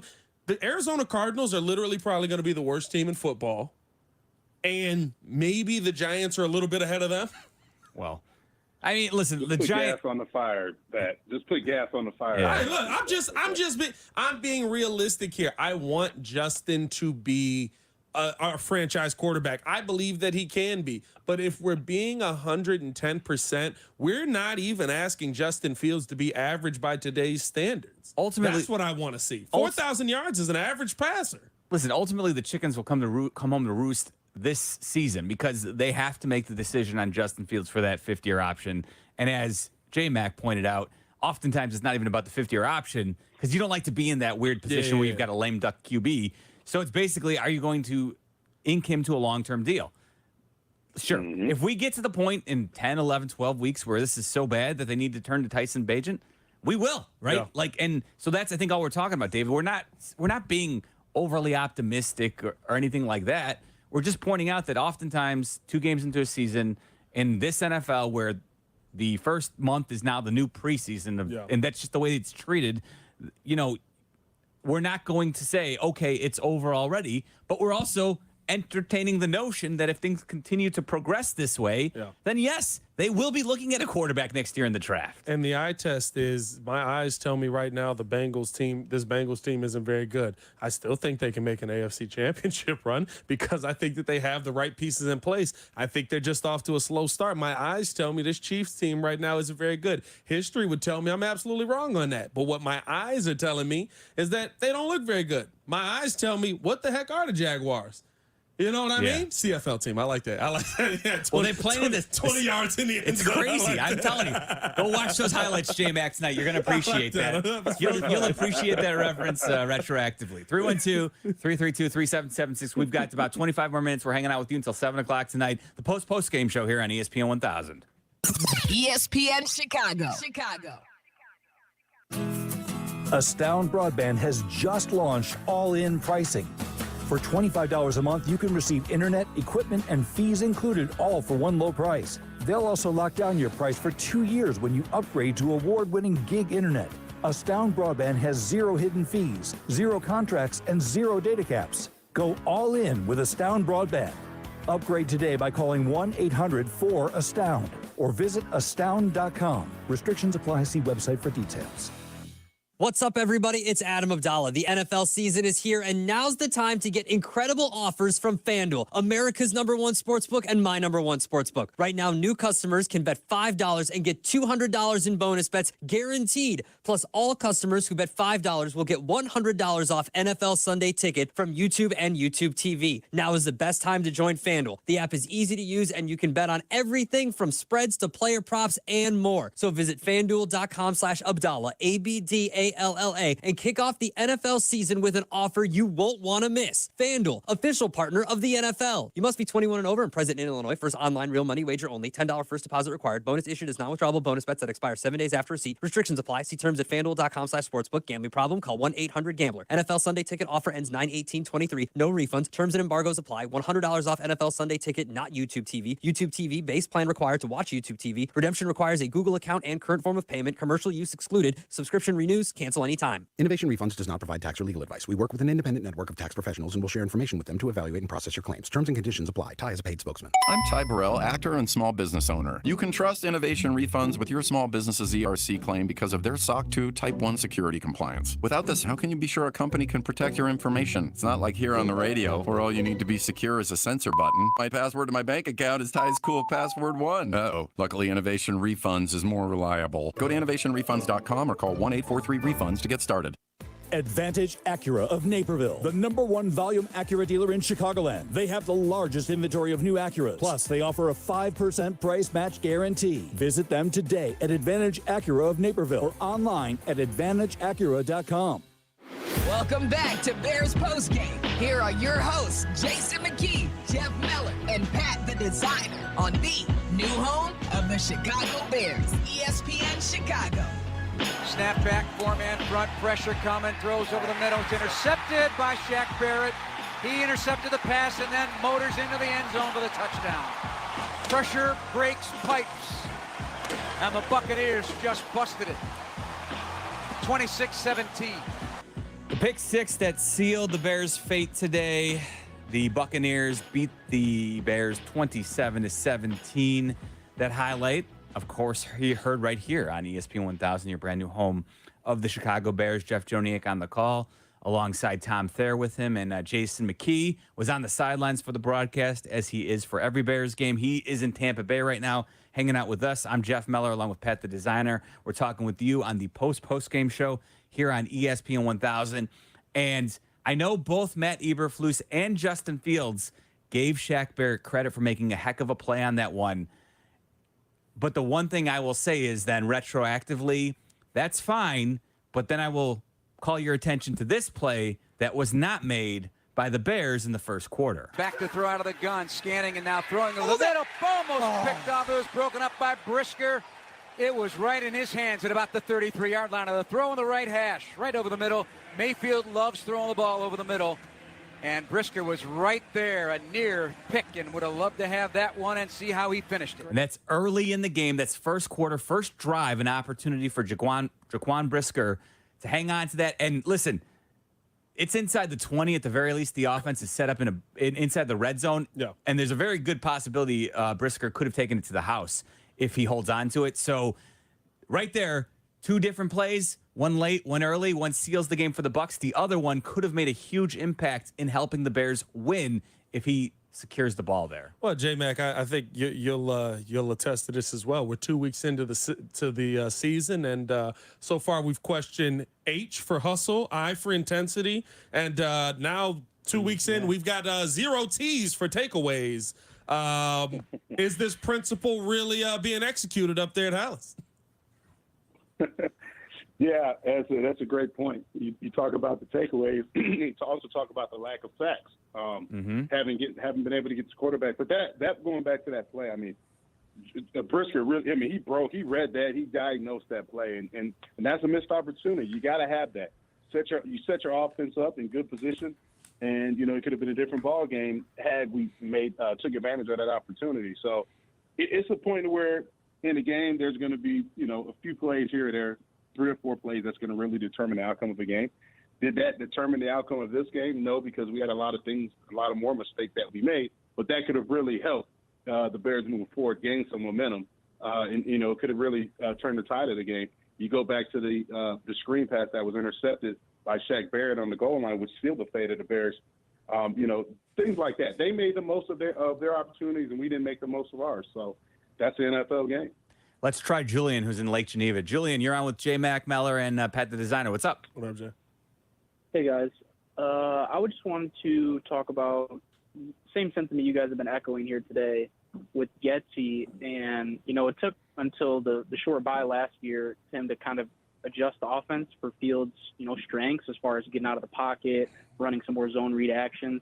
So I'm just wondering what your guys' opinion on this year. Like, it just seems like we're kind of going back to the same old offense that we ran at the beginning of the season last year, and why that may be because they brought in, DJ Moore. They felt like they had more weapons to be able to run that vertical passing attack. But, what is Getsy seeing now as compared to at the end of the year last year when the offense was actually humming and putting points on the board, to where now we're stalling out on drives, throwing lateral screen passes, running east and west. We're not getting downhill, running Bears offense that we know from last year. So I'm not really understanding kind of what his philosophy is so far this season. And obviously we're early, but it just seems like a lot of the same old stuff we've been dealing with. So the one thing I'll say, Julian, is this is where memory can sometimes play tricks on you, right? Because the reality is that the Bears last season, they ended their final 6 games without scoring more than 20 points in any of those final 6 games last year. And that, so there was that 4-game stretch where we got all excited, and it goes back to the Patriots game after what Julian referenced, that little mini bye, that Thursday night game where that was their last win of the season, was that Monday night game that nobody expected. Yeah. And they came out and they surprised Bill Belichick on Monday Night Football. Then against the Cowboys put it on them, but the Bears kind of put up some offensive numbers. And then there was in that until that Justin fumble that Parsons takes back for a touchdown. And then it was the Dolphins game where they put up a lot of spectacular plays. They ended up losing 35-32. And then against Detroit, they lose 31-30. But again, Justin Fields running all over the place. Yeah. So there was a 4-game stretch in the middle of last year where they looked good. And then after that, though, it really wasn't as impressive as maybe people want to remember. You're not wrong, 100%. But it does feel like, and I think this is the biggest question that most Bears fans have, it feels like what you were missing last season, you got this season. It feels like what we were questioning last season that had us with that low scoring is what you got coming into this season. And realistically, right, I look at the first half of this game, and I'm sitting here wondering how Justin Fields only throws the ball 10 times. Now, time of possession is very important, and it's a stat that people are not bringing up enough when talking about this game. The Bears did not have the ball a lot in that first half. But going into the second half, right, like all of a sudden you start to see them throw the ball downfield. Of course, the picks make it look a lot worse because, they go for touchdowns and stuff like that. But you see one drive where Justin Fields looks exactly like we hope he is. And I feel like that's kind of been the theme of this Bears team this season and going back to last year is like, there's that moment, there's that snippet, there's that, that's what we need. Keep doing that. And it feels like part of it is on Justin Fields not doubling down on what he's doing in those moments. But a big part of it is like, I feel like we don't see those calls again. I feel like we don't see those plays again. It's like they let Justin out of the box for a little while, and then all of a sudden it's like, all right, let's go back to the short screen game and playing a lot of stuff underneath, which, by the way, is the right game plan for this Buccaneers team. It just wasn't the right game plan for that Packers team week 1. Week 2, this was the right game plan. Let's try Sherman. I'm sorry, go ahead, J-Mac. No, go ahead, Jeff. All right, we'll slide in one more call before we take a quick timeout. I'll let you respond, J-Mac. Sherman in Chatham, what's going on? Hey, guys. Here's my take on Getsy. A screen pass when you are in your below your 20-yard line with less than 2 minutes ago, a middle screen and when it's your 7th or 8th time calling a screen in a game, that is the most unimaginative play call I've ever seen on any level of football. You are putting your team, your quarterback, your receiver, your line at a distinct disadvantage at a crucial point of the game. It was just a ridiculous call. And I really believe that the reason a guy calls so many screens a game is he has no other idea of what to do. It's just a screen pass is supposed to catch a team that is overly aggressive, catch them off guard. You're not catching anyone off guard, keeping them off balance if you're calling it a half a dozen times a game. It's a fair point, Sherman. I think that goes to Pat's point about Luke Getsy. Does he trust Justin when he wants to dial up some other plays? And this is also speaks to his inexperience as a coordinator as well, right? Like he needs to recognize where he needs to be a little bit more imaginative. I'll let you speak, J-Mac, because obviously you've got a great view and a lot more experience than I do. Yeah, I agree with him. It's that call in that situation. Too many things have to go right for that to be executed, especially when the defense has seen that the whole game. They're keying that the linebackers, they're okay, screen. Shaq Barrett, he gets that ball, he catches it, and the game's over. So it's like, in that situation, it's, I need a better play call. I need my best play call. We're trying to win a game. We got an opportunity to, this offense has an opportunity to go out and to win a game. I've got an opportunity to put this on Justin's plate. This is what we're talking about, development, getting the experience. Now you're having an opportunity to have a 2-minute drive and win the game, and I put you in that situation as a play caller. It's just, it doesn't make sense to me. It's just, like I said before, it's too many things have to go right for that to work. That's the voice of Jason McKee, along with Pat the Designer. I'm Jeff Meller. We're hanging out with you until 7 o'clock on the Post-Game Show here on ESPN 1000. ESPN Chicago. Get 11% off your appliance upgrade now at Menards. We offer the lowest prices with the largest in-stock appliance selection. Ready to take home today. New appliances from Menards are meant to make your life easier. Upgrade your home with top appliance brands including KitchenAid, Maytag, Whirlpool, Amana, and Criterion. Upgrade your home with new energy-efficient appliances and save 11%. Good through September 24th. Savings are mail-in rebate. See store for details. Save big money at Menards. If you've taken my advice and visited one of the Pride Store's 16 Chicagoland locations, then you know. You know it's not your typical convenience store. Amazing food, coffee, customer service, everything you need. But man, their selection of beer, wine, and spirits is truly unbelievable. A perfect mix of quality wines at every price point. A wide array of local craft beer. And man, oh man, their liquor selection and private barrel picks, second to none, believe me. Check out one of their 16 Chicagoland locations, proudly offering BP or Amoco gasoline with Invigorate. Blue Chew presents Johnny the Good Kid Yurkovich with another episode of Chew on This. Chew on this, fellas. The best part of your day should be when you and your partner get to make magic happen in the bedroom. You know how that works.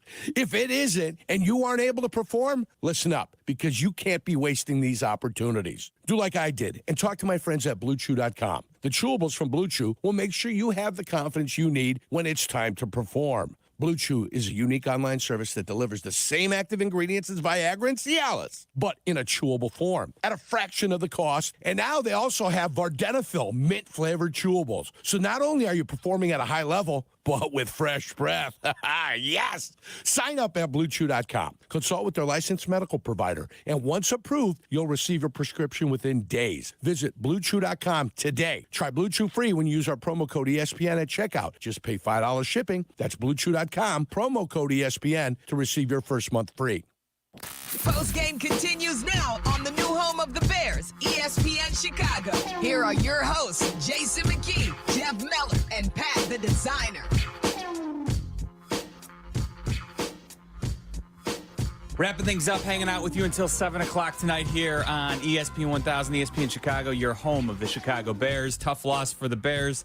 They fall to 0-2, 27-17 in Tampa Bay. J-Mac is in Tampa, hanging out with us until 7 o'clock. We are here with you 2 hours after the Bears game wraps up every Sunday, or if they happen to play on Thursday or Monday. We'll be here for you as well, so make sure that you make it your appointment to listen to us. We will be here for you to react to the Bears game. Let's slip in one more call before we have our final thoughts to break things down. Let's try Steve, who's in Mount Prospect. Steve, you're on with Pat the Designer, J-Mac and Meller. What's up, man? Thank you, Jeff, for the show. It's always interesting to hear the great comments. I'm just wondering, we have a quarterback that's 5 of 27 since he's been a quarterback of the team.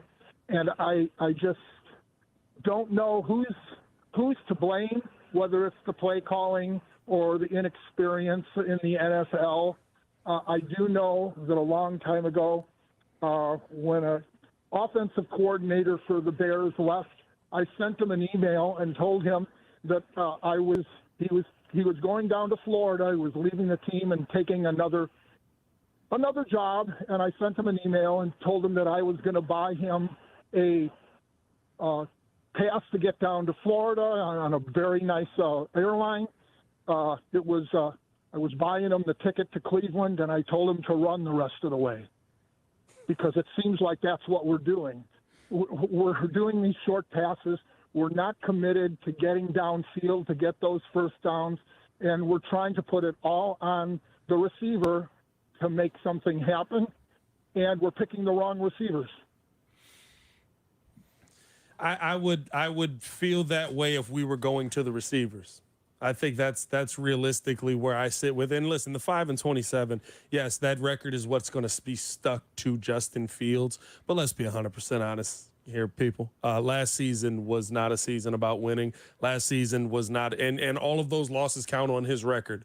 All of those losses count on Ryan Poles' record, Matt Eberflus's record. But realistically, last year they did not. Maybe the coaches and players for sure, but Ryan Poles did not care about those losses being attributed to him. The defense is a reason for a lot of those losses, right? Like, I can't just sit here and tell you that Justin Fields is the only reason. But what I can tell you is today, somehow with this offense, we have DJ Moore get 2 targets in the first, 1 target in the second, 2 targets in the third, and 1 target in the fourth. Oh, and by the way, on the last 2 drives, when you're trying to get down the field to go down there and kick a field goal at a minimum to tie or win the game, you don't throw either pass to DJ Moore. That's where I have a problem with what's happening on the field. I don't think that the receivers are the problem. I think scheme plays into it for sure, especially for week 1. But realistically, you just got to find your guys. You got to get the ball in. And there's times where the best quarterbacks go into a drive and say, I knew who I was throwing to. They knew who I was throwing to, and I got the ball to him. Why? Because he's that good. J-Mac, any as we get close to the end here, any final thoughts you want to share with us as we get set to wrap this one up and start looking ahead to KC next week?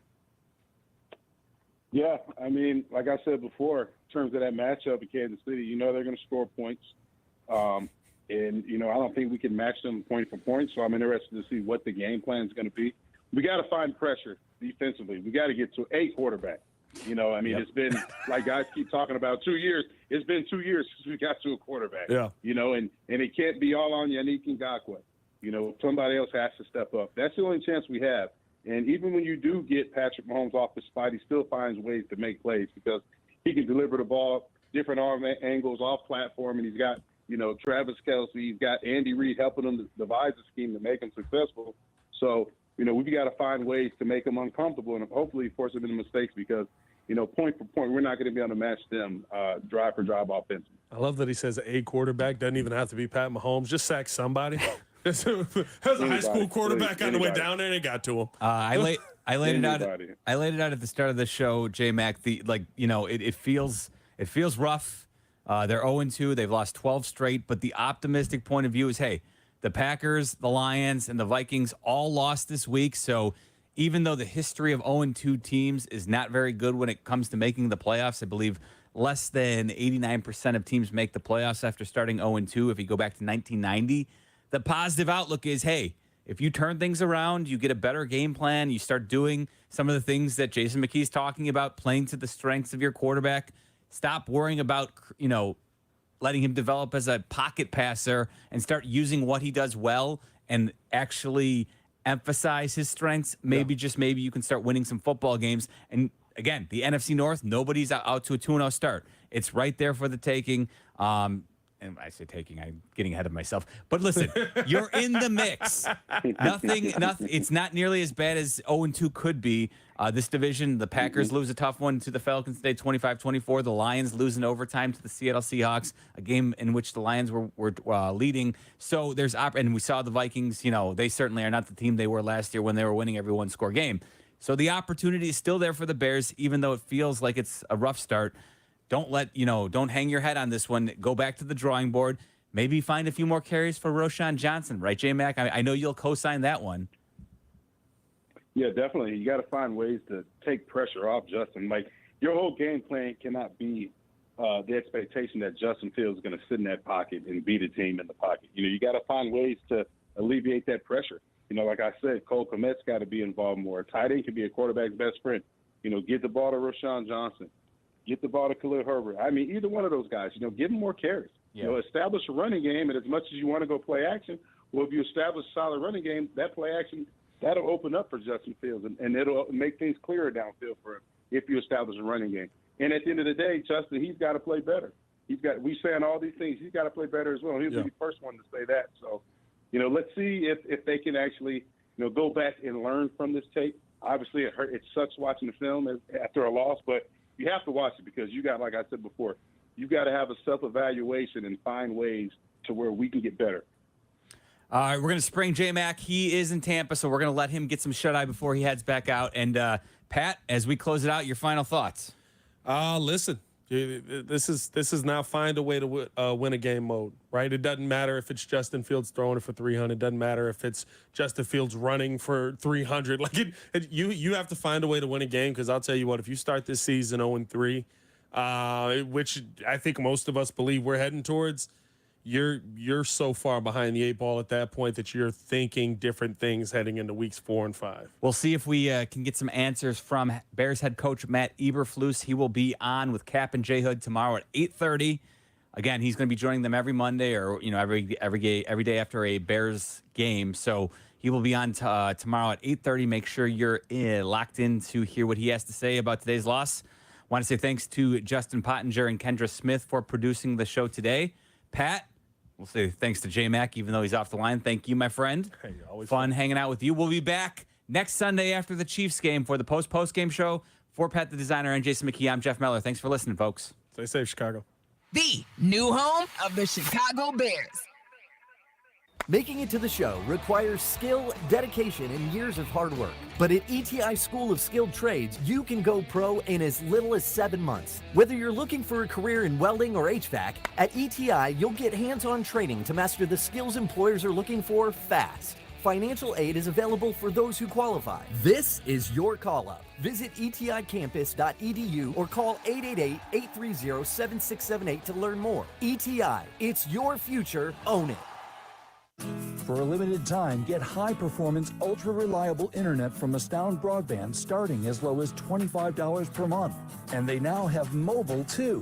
Visit astound.com to order the #1 rated internet. Create the perfect plan with fast speeds to meet all your needs. Plus, get a 2-year price lock when you upgrade to award-winning gig internet. Switch today. Head to astound.com or call 1-800-4ASTOUND. Astound.com. Restrictions apply. See website for more details. Hey guys, it's Sylvia. I want to tell you about my friends at Window Nation. I've told you about them for a while now, and there are more reasons to call them than ever. Right now, they've got a great deal going. The more you buy, the more you're going to save. I could throw you a bunch of numbers about buying X amount of windows, and then you're going to save this much, but you can save up to 50%. And I've called them a few different times. I've replaced the windows in my kitchen. I've replaced the windows in my master bedroom, the kids' room, all over the house. But the reason I love Window Nation is because they have saved me money in the short term and in the long term on the energy bills, because I haven't had any payments for 2 full years, and they've saved me up to 50% on my windows. Plus, the best customer service around. They're never going to upsell you. So yes, you're going to save more on the deals that they have, but if you don't need to buy more, they're not going to force you to buy more. They're going to tell you what you need and what you don't need. 866-90-NATION, 866-90-NATION, or go to windownation.com. Live from the Old National Bank State Street studio. This is WMVP WSHE HD2 Chicago, a Good Karma Brands radio station.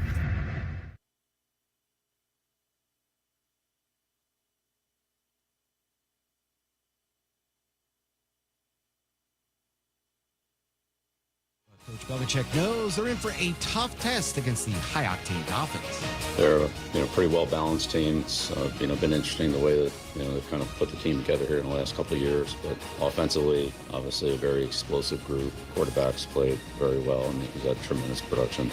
Production indeed. Tua Tagovailoa is a perfect 4-0 in his career against the Patriots, making him the first QB to win 4 straight starts against the Belichick-era Patriots.